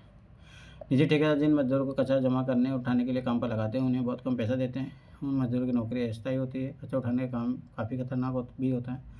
अक्सर उनके पास अपनी सुरक्षा साधन नहीं होते हैं। अगर काम करते हुए घायल हो जाए तो उनकी देखभाल करने वाले भी कोई नहीं है। अब जब ये खुद सोचो, एनसीईआरटी में लिखा है विडम्बना, सरकारें इनको नज़रअंदाज कर देती हैं। यह तो बिल्कुल बम्बईया सिनेमा की तरह सुखद अंत हुआ। माला ने कहा। वह अपने आप को नेतृत्व करने वाले गंगाबाई की भूमिका में देखने का सपना देख रही थी। सभी बच्चों की गंगाबाई की कहानी सुनकर बहुत मज़ा आया। उन्हें इसका आभास तो था ही कि मोहल्ले में गंगाबाई की खासी इज्जत थी और लोग उन्हें बहुत मानते थे, मगर उसका कारण उन्हें अब समझ में आया। बच्चों ने खाला को शुक्रिया किया। जाने के लिए उठ खड़े हुए। जाते जाते रेहाना ने कहा, खाला बस एक आखिरी सवाल और है। घर पर अभी जो 2 कूड़ेदान है वो क्या गंगाबाई का सुझाव था?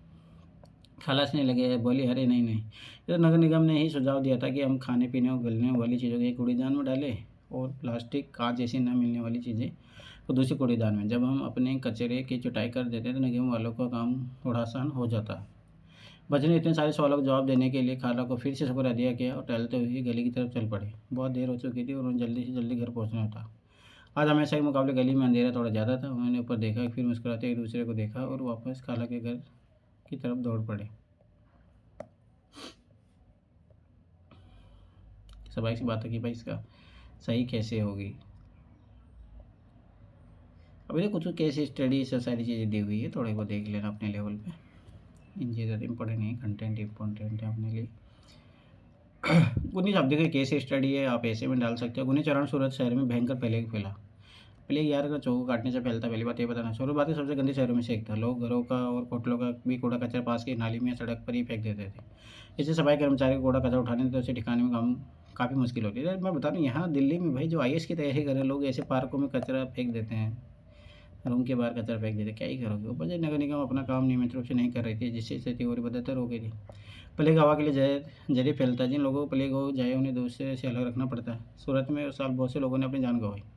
करीब 3 लाख से अधिक लोगों को शहर छोड़ना पड़ा। प्लेग के डर ने यह अनिवार्य कर दिया कि नगर निगम मुस्तैदी से काम करे, सारे शहर की अच्छी तरह से सफाई हो। आज की तारीख में चंडीगढ़ के बाद भारत के सबसे साफ शहर में दूसरी स्थान सूरत का। ये चीज़ क्या रख देखो, कैसे प्रयास किया जाए तो कैसे चीज़ें बदली जा सकती है, कहने का मतलब ये है। इकाई 4 अब 2 चैप्टर बचे हैं तो कंप्लीट करेंगे अपन, याद रखना इसको कंप्लीट करेंगे यहीं पे। आजीविका ग्रामीण क्षेत्र में आजीविका और फिर एक आएगा शहरी क्षेत्र में आजीविका, चैप्टर कंप्लीट हो जाएगा। पहले पार्ट में हमने अपने जीवन में मौजूद अनेक तरह की विविधताओं पर नज़र डाली। हमने इस पर भी विचार किया कि अलग अलग क्षेत्रों में रहने से वहाँ के लोगों के काम धंधे पर कैसे असर पड़ता है। वहाँ पर पाए जाने वाले पेड़ पौधे, वहाँ की फसलें या दूसरी चीज़ें किस तरह उनके लिए महत्वपूर्ण हो जाती है।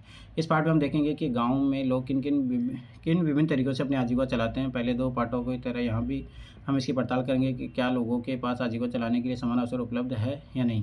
उनके जीवन की परिस्थिति एक दूसरे से कितनी मिलती जुलती है और वे किन किन समस्याओं का सामना करते हैं, इस पर भी हम देखेंगे। ठीक है। अब तो गाँव में तो किस तरह के काम होते हैं, छोटा सा एक डेमो दिया गया है यहाँ पे। कल्लूपट्टू गांव तमिलनाडु में समुद्र तट के पास एक गांव है कल्लूपट्टू। यहाँ लोग कई तरह के काम करते हैं। दूसरे गांव की तरह यहाँ भी खेती के अलावा कई काम होते हैं, जैसे टोकरी, बर्तन, घड़ी, ईंट, बैलगाड़ी इत्यादि। कल्लूपट्टू कुछ लोग नर्स, शिक्षक, धोबी, बुनकर, नाई, साइकिल ठीक करने वाले और लोहार के रूप में अपनी सेवाएं देते हैं। यहाँ कुछ दुकानदार व्यापारी भी हैं। मुखी गली है, वह बाजार की तरह दिखती है। उसमें आपको तरह तरह की कई छोटी छोटी दुकानें देखेंगे, जैसे चाय, सब्जी, कपड़े की दुकान तथा 2 दुकानें बीज और खाद की। 4 दुकानें चाय की है, जहाँ टिफ़िन भी मिलता है। यहाँ टिफ़िन का मतलब है खाने पीने की हल्की फुल्की चीज़, जैसे सुबह इडली, डोसा, उपमा मिलता है और शाम के नाश्ते में बड़ा बोंडा हुआ मैसूर पाक मिलता है। चाय की दुकानों के पास एक कोने में एक लोहार का परिवार भी रहता है।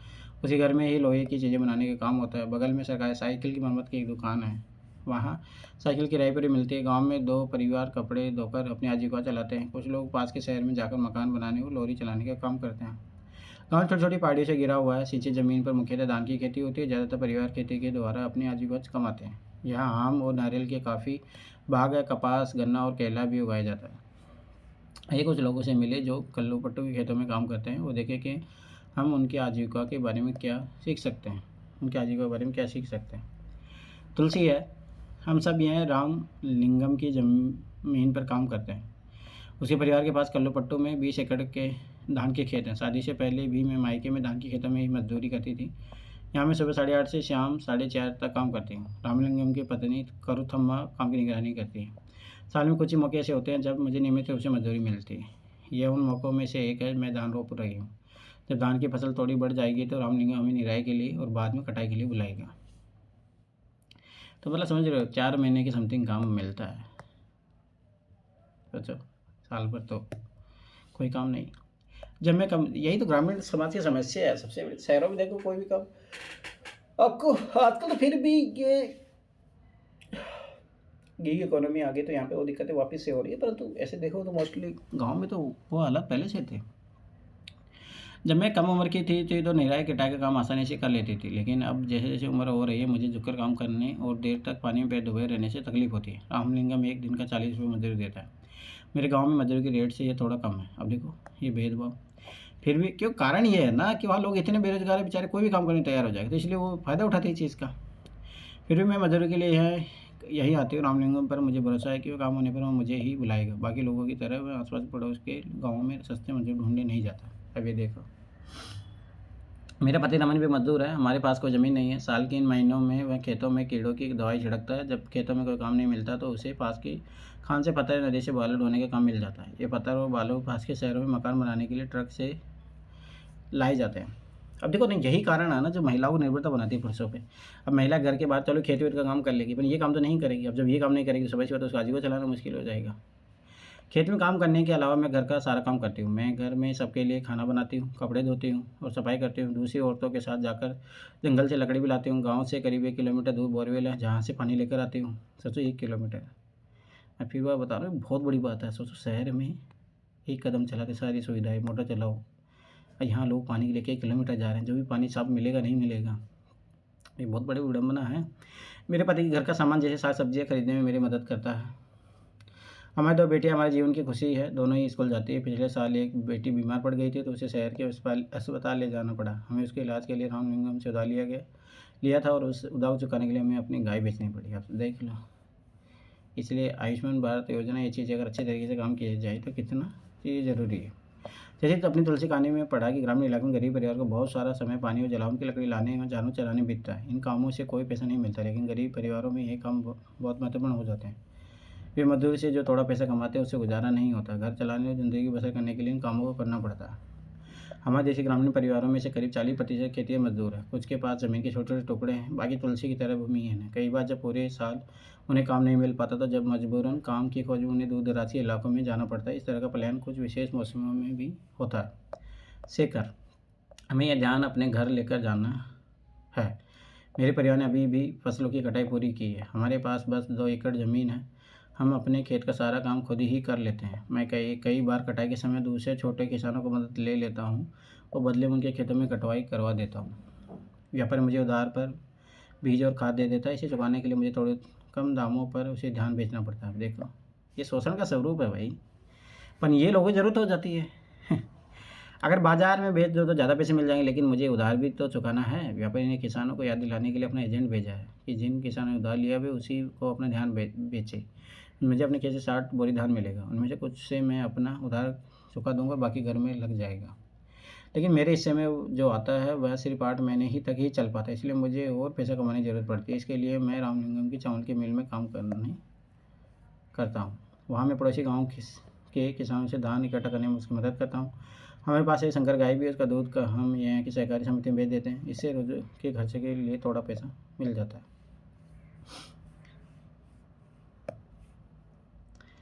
कर्ज लेने पर, जैसा कि आपने ऊपर पढ़ा कि कई बार शेखर जैसे किसान ज़रूरी चीज़ें खरीदने के लिए पैसा कर्ज लेते हैं। अक्सर ये चीज़ पैसा बीज, खाद और कीटनाशक खरीदने के लिए साहूकार से कर्ज लिया जाता है। अगर बीज अच्छी किस्म के नहीं होते तो फसल को कीड़ा लग जाता है तो पूरी फसल बर्बाद हो जाती है।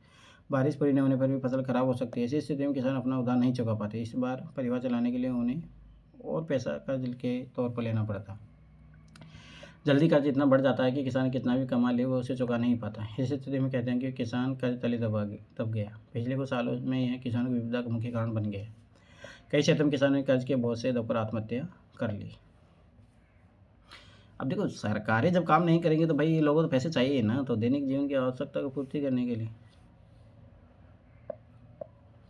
अभी देखो, जो मजदूर थे उनके देखो मेहनत का परिणाम अपन फल कोई और लेके जाएगा। देखो, व्यवस्था ही ऐसी है, क्या ही करोगे। तो जब सरकारें अच्छी तरीके से काम नहीं करती ये चीज़ होती है। रामलिंगम करथोमा, जमीन के अलावा रामलिंगम के परिवार के पास एक चावल की मिल है और बीज व कीटनाशक बेचने के लिए वो दुकान है। चावल की मिल में उन्होंने कुछ अपना पैसा लगाया, थोड़ा सरकारी बैंक से कर्ज लिया है। वे कलपट्टू, अब देखो ये खुद तो बैंक से कर्जा ले रहे हैं। कारण है कि इन लोगों के पास ज़मीन नहीं होती है, तो सर देखो बैंक जो है पैसे नहीं देते हैं। अब पैसे नहीं देते हैं, स्वाभाविक सी बात है। गांव से धान खरीदते मिल के चावल आसपास के शहरों के व्यापारियों को बेचा जाता है। इससे उनकी अच्छी खासी कमाई हो जाती है। 1 मिनट। भारत के खेतिहर मजदूर और किसान, ये क्या हो गया। कल्लूरू पट्टू गाँव में तुलसी की तरह, ये क्या नौटंकी हो गया भाई।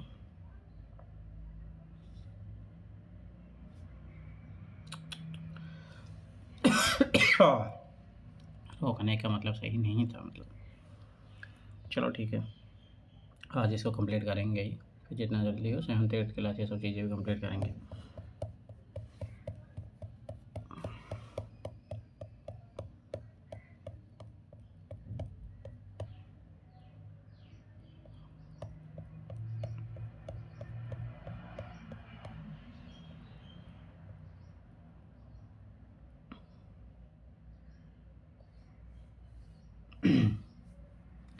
भारत की खेतिहर मजदूर किसान कल्लूर और पट्टू गाँव में तुलसी की तरह के खेतिहर मजदूर है, शेखर की तरह के छोटे किसान हैं और रामलिंगम जैसे बड़े किसान हैं। भारत में प्रत्येक गांव 5 ग्रामीण परिवारों में से लगभग 2 परिवार खेतिहर मजदूर के हैं। ऐसे सभी परिवार अपनी कमाई के लिए दूसरों के खेतों पर निर्भर रहते हैं। इनमें से कई भूमिहीन हैं और कईयों के पास ज़मीन के छोटे टुकड़े हैं। शेखर जैसे छोटे किसानों को ले तो उनकी ज़रूरतों के हिसाब से खेत बहुत ही छोटे पड़ते हैं। भारत के 80% किसानों का यही हालत है। भारत में केवल 20% किसान ही रामलिंगम जैसे बड़े किसानों को श्रेणी में आते हैं।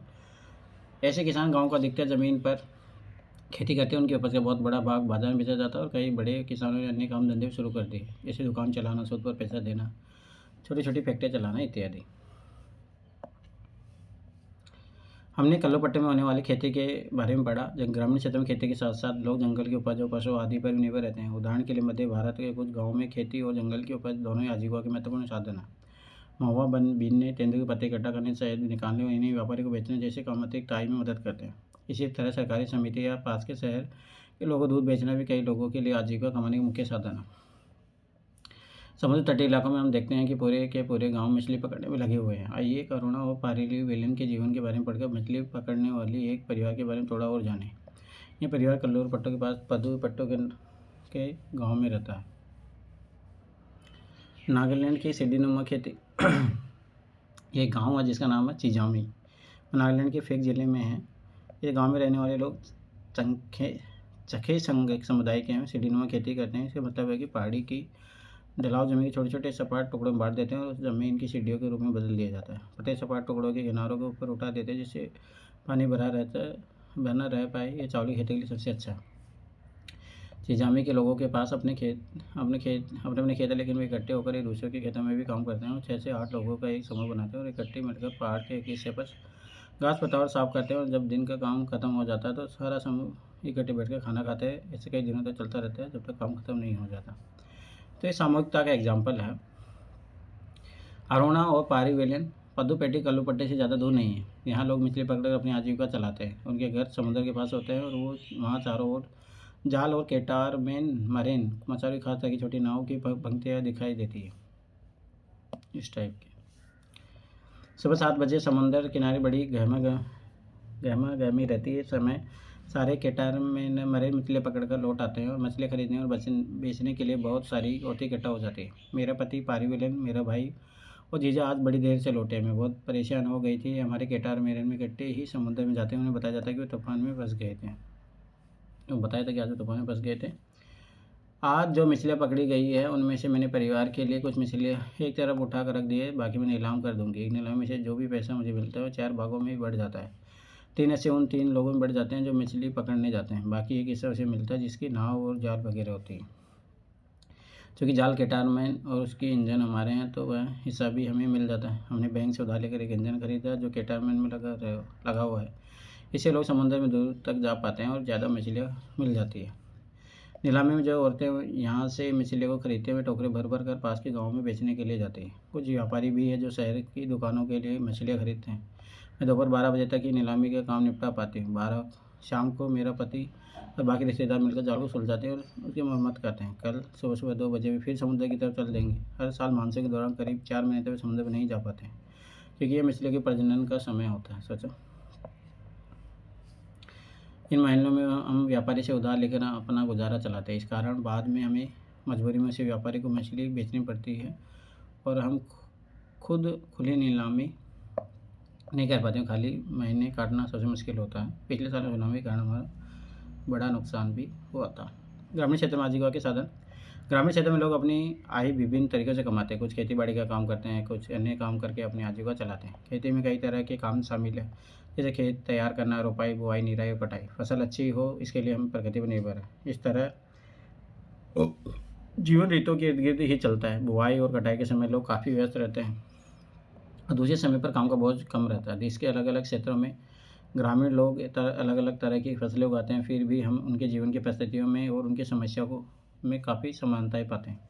लोग कैसे ज़िंदगी बसर कर पाते हैं और कितना कमा पाते हैं यह इस बात पर निर्भर करता है कि वे जिस ज़मीन को जोतते हैं वह कैसी है। और कई लोग वो ज़मीन पर मजदूरों के रूप में निर्भर है। इससे ज़्यादातर किसान अपनी ज़रूरतों को पूरा करने और बाजार में बेचने के लिए भी फसल उगाते हैं। कुछ किसानों को अपनी फसल उन व्यापारियों को बेचनी पड़ती है जिनसे वे पैसा उधार लेते हैं। गुजर बसर करने के लिए कई परिवारों को काम की खातिर उधार लेना पड़ता है या फिर तब लेना पड़ता है जब उनके पास का कोई काम नहीं रहता। ग्रामीण क्षेत्रों में कुछ परिवार ऐसे हैं जो बड़ी बड़ी ज़मीनों, व्यापार और अन्य काम धंधों पर फल फूल रहे हैं। फिर भी ज़्यादातर छोटे किसानों, खेती मजदूरों, मछली पकड़ने वालों परिवारों, गाँव में हस्तशिल्प का काम करने वाले लोगों के पूरे साल रोज़गार नहीं मिल पाता है। इसको मौसमी बेरोजगारी भी कहा जाता है। ये चीज़ याद रखना, ये भारत में बहुत बड़ी विडंबना है। लास्ट चैप्टर शहरी क्षेत्र में आजीविका। अब देखो यहाँ पे देखो आजीविका का साधन बढ़ जाएगा तो ऑटोमेटिक जो है लोग यहाँ पलायन करते हैं। भारत में 5,000 से ज़्यादा शहर और 27 महानगर है। चेन्नई, मुंबई, दिल्ली, कोलकाता जैसे प्रत्येक महानगर में 10 लाख से ज़्यादा लोग रहते हैं और काम करते हैं। कहते हैं कि शहर में ज़िंदगी कभी रुकती नहीं है। चलिए एक शहर में जाकर देखिए वहाँ लोग क्या काम करते हैं, क्या नौकरी करते हैं या अपने रोज़गार में लगे हैं, अपने जीवन कैसे चलाते हैं, क्या रोज़गार और कमाई के मुख्य समान रूप से सभी को मिलते हैं। सड़कों पर काम करना, यह वह शहर है जिसमें मेरी मौसेरी बहन रहती है। मैं यहाँ गिनी चुनी बार ही आई हूँ। ये बहुत बड़ा शहर है। एक बार जब मैं यहाँ आई थी तो मेरी मौसेरी बहन मुझे घुमाने के लिए ले गई थी। हमें तड़के घर से निकल गई थी। जैसे ही हम मुख्य सड़क की तरफ मुड़े तो हमने देखा कि वहाँ काफ़ी चहल पहल थी। 1 मिनट रुको। सब्जी बेचने वाले अपनी रेहड़ी पर टमाटर, गाजर और खीरे के सजाने में व्यस्त थे ताकि लोग देख सकें कि उसके पास बेचने के लिए क्या क्या है। उसके बगल में फुटपाथ पर एक फूल वाली बैठी थी। वह सुंदर, रंगीन और तरह तरह के फूल बेच रही थी। हमने इसे लाल, पीला और गुलाब खरीदा। देखो ना, आखिर बता रहा हूँ कि शहरों का जीवन लगता है कि पैसे कमा लेंगे, बहुत सारी चीज़ें हैं, पर ग्रामीण जीवन में अगर चीज़ें प्रोवाइड करा दी जाएँ, थोड़ा सरकार का समर्थन हो, चीज़ें थोड़ा अच्छे तरीके से करे ना, तो ग्रामीण जीवन जो है बहुत लाख गुना अच्छा है शहरों के तुलना में। थोड़ा बहुत सपोर्ट मिले तो बहुत सारी चीज़ें बदल सकती हैं। बच्चे मांझे एक रिक्शा वाला। मैं बिहार के गांव से आया हूँ जहाँ मैं मिस्त्री का काम करता था। मेरी बीवी और 3 बच्चे गांव में ही रहते हैं। हमारे पास ज़मीन नहीं है। गांव में मिस्त्री का काम लगातार नहीं मिलता था। अब देखो यहाँ पे सबसे बड़ी समस्या क्या है, ज़मीन नहीं है। तो जो ज़मीनों का विभाजन जो है, सॉरी, पुनः वितरणीकरण वो अच्छे से नहीं हुआ। भूमि सुधार अच्छे से नहीं हुआ। जो कमाई होती थी वह परिवार के लिए पूरी नहीं पड़ती थी। जब मैं शहर पहुँचा तो मैंने ये पुराना रिक्शा खरीदा, उसके पैसे किस्तों में चुकाए और यह काफ़ी साल पहले की बात है। रोज़ सुबह बस स्टॉप पर पहुँच जाता हूँ और ग्राहक जहाँ भी जाना चाहे वहाँ छोड़ देता हूँ। फिर रात को 8-9 बजे तक रिक्शा चलाता हूँ। मैं शहर की एक कॉलोनी में आसपास करीब 6 किलोमीटर तक रिक्शा चलाता हूँ।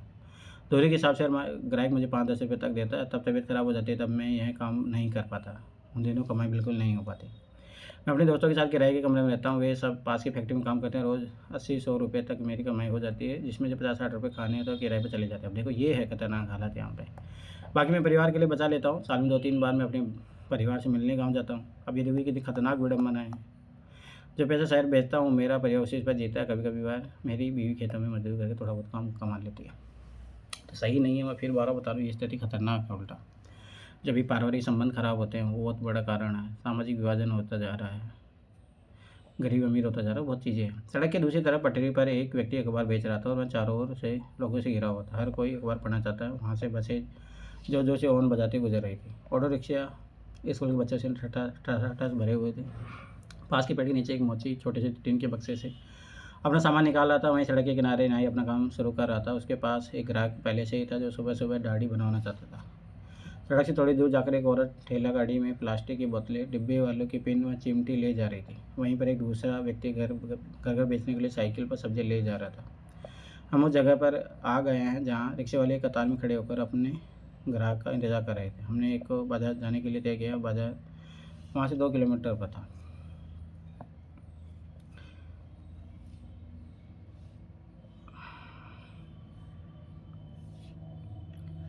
अब देखिए ये वो है, लोग ऐसे रहते हैं। अक्सर शहर में काम करके आजीविका चलाने वाले कामगार मजबूरन सड़कों पर रहना पड़ता है। जिनमें ऐसी जगह दिख रही है जहाँ दिन के वक्त कामगार अपना सामान रख जाते हैं और रात में वहीं खाना खाते हैं। बच्चे माँ की तरह ही शहर में कई सारे लोग सड़कों पर काम करते हैं। वे चीज़ें बेचते हैं, उनकी मरम्मत करते हैं या कोई सेवा देते हैं। वे स्वरोजगार में लगे हैं, उनका कोई दूसरा व्यक्ति रोजगार नहीं देता, इसलिए उन्हें अपना काम खुद ही संभालना पड़ता है। वे खुद योजना बनाते हैं कितना माल खरीदे और कहाँ वह कैसे अपनी दुकान लगाए। उनकी दुकानें अस्थायी होती हैं। कभी कभी तो टूटे फूटे गत्तों के डिब्बों या बक्सों पर कागज़ फैलाकर दुकान बन जाती है। या खंभों पर तिरपाल या प्लास्टिक चढ़ा लेते हैं। वे अपने ठेले या सड़क की पटरी पर प्लास्टिक बिछा कर भी काम चलाते हैं। उनको पुलिस कभी भी अपनी दुकान हटाने को कह देती है। उनके पास कोई सुरक्षा नहीं होती है। कई ऐसी भी जगह हैं जहाँ ठेले वालों को घुसने की नहीं दिया जाता है। ठेले वाले जो चीज़ें बेचते हैं वे अक्सर घर पर उनके घर परिवार वाले बनाते हैं। परिवार वाले चीज़ों को खरीद कर, साफ करके, छाट कर बेचने के लिए तैयार करते हैं।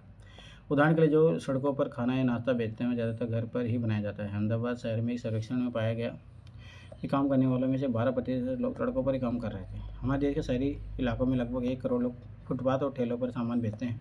अभी हाल फिलहाल तक गलियों और फुटपाथ पर इस काम को यातायात और पैदल चलने वाले लोगों के लिए रुकावट की तरह देखा जाता था। देखता नहीं, कभी बहुत बार पुलिस वाले उनके सामान को उठा के लेके चले जाते हैं। पर स्ट्रीट वेंडर एक्ट बना, बहुत सारी चीज़ें हैं, इनके लिए काम किया गया, पर वही है कि इम्प्लीमेंट कितना हुआ, ज़्यादा महत्वपूर्ण वो है। लेकिन कई संस्थाओं के प्रयास से अब उसके सभी के लिए उपयोगी और आजीविका कमाने के लिए अधिकार के रूप में देखा जा रहा है। सरकार भी उस कानून को बदलने पर विचार करे जिससे उन पर प्रतिबंध लगा हुआ था। कानून बदलाव आने से उनके पास काम करने की जगह होगी और यातायात और लोगों का आवागमन भी सहज रूप से हो पाएगा। ऐसा सुझाव कि शहरों में कुछ इलाके फुटपाथ और ठेलों पर सामान बेचने वालों के लिए तय कर दिए जाए। यह भी सुझाव कि उन्हें खुले रूप से आने जाने की अनुमति हो। वे लोग उन्हें समितियों पर रखे जाएँ जो इन मुद्दों पर निर्णय लेती हैं। बाज़ार में जब बाज़ार पहुँचे तो दुकानें अभी खुलने शुरू हुई थी, लेकिन त्योहार के कारण वहाँ बहुत भीड़ हो चुकी थी। वहाँ मिठाई, खिलौने, कपड़े, चप्पल, बर्तन, बिजली के सामान इत्यादि की दुकानों को कतार थी। एक कोने में दांतों के डॉक्टर का क्लिनिक भी था। मेरी मौसी बहन ने उनसे पहले ये समय ले रखा था, हम वहाँ पहले पहुँच गई जिससे हमारी बारी ना चली जाए। हमें थोड़ी देर एक कमरे में इंतज़ार करना पड़ा। डॉक्टर ने उसके दांतों का परीक्षण किया और दांत का छेद करवाने के लिए अगले दिन आने का कहा। वह बहुत डर गई थी क्योंकि उसने सोचा कि एक तो अपना दांत खराब होने दिया और ऊपर से इतना दर्द सहन करना पड़ेगा।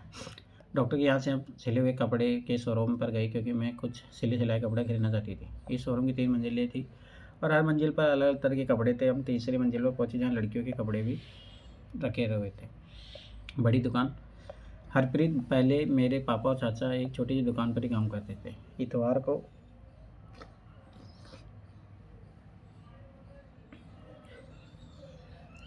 और त्यौहार के समय में मैं और मेरी माँ उनकी मदद करते थे। मैंने कॉलेज की पढ़ाई पूरी करने के बाद वहाँ काम करना शुरू कर दिया। अब मेरी पत्नी वंदना और मैं ये शोरूम चलाते हैं। वंदना, हमने कुछ साल पहले यह शोरूम खोला। मैं एक ड्रेस डिज़ाइनर हूँ। मैंने तरह तरह की फैशन के कपड़े बनाने की पढ़ाई की है, लेकिन आजकल लोग कपड़े सिलवाने की जगह सिले सिलाई यानी रेडीमेड कपड़े खरीदना पसंद करते हैं। इसलिए मेरा ध्यान इस बात पर ज़्यादा रहता है कि कैसे इन रेडीमेड कपड़ों को आकर्षक रूप से सजा कर रखा जाए। हम अपने शोरूम के लिए अलग अलग जगहों से सामान खरीदते हैं। ज़्यादातर माल मुंबई, अहमदाबाद, लुधियाना और त्रिपुरा से आता है। कुछ सामान दिल्ली के पास के शहरों जैसे गुड़गांव, नोएडा से भी आता है। कुछ कपड़े हम विदेशों से भी मंगवाते हैं। शोरूम को सही रूप से चलाने के लिए हमें कई चीज़ें करनी पड़ती हैं। हम विभिन्न अखबारों में, सिनेमा हॉल में, टेलीविज़न और रेडियो चैनल पर विज्ञापन देते हैं। अभी तो ये शोरूम किराए पर है, पर हम इसे जल्दी खरीद लेंगे। जब से बाज़ार आसपास रहने वाले लोगों के लिए मुख्य बाज़ार बन गया है, तब से हमारा व्यापार बहुत बढ़ गया। हमने एक और कार खरीद ली है, पास की सोसाइटी में फ्लैट भी ले लिया है। हरप्रीत और वंदना की तरह कई लोग जिनके पास शहर के बाज़ार में अपनी दुकानें हैं, ये दुकानें छोटी बड़ी है और लोग अलग अलग चीज़ें बेचते हैं। ज़्यादातर व्यापारी अपनी दुकानें व्यापार खुद संभालते हैं। वे किसी दूसरे की नौकरी नहीं करते हैं, लेकिन वे खुद ही कई लोगों को मैनेजर या सहायक की तरह नौकरी पर रखते हैं। ये पक्की दुकानें होती हैं जिनके पास नगर निगम से व्यापार करने के लिए लाइसेंस होता है। नगर निगम का निश्चित नियम है कि सप्ताह में कौन से दिन बाजार बंद रहेगा। उदाहरण के लिए इस बाज़ार में दुकानें बुधवार को बंद रहती है। इस बाज़ार में छोटे छोटे दफ्तर और अन्य दुकानें भी है जो बैंक को इत्यादि की सेवाएँ भी देते हैं। अब देखिए, एक चीज़ देख रहे हो, जिनके पास स्किल है वो बहुत अच्छा ग्रो कर जाते हैं। दूसरी बात, शहरों में मल्टीपल ऑप्शन होते हैं जॉब के। ये चीज़ें फ़र्क है। फैक्ट्री में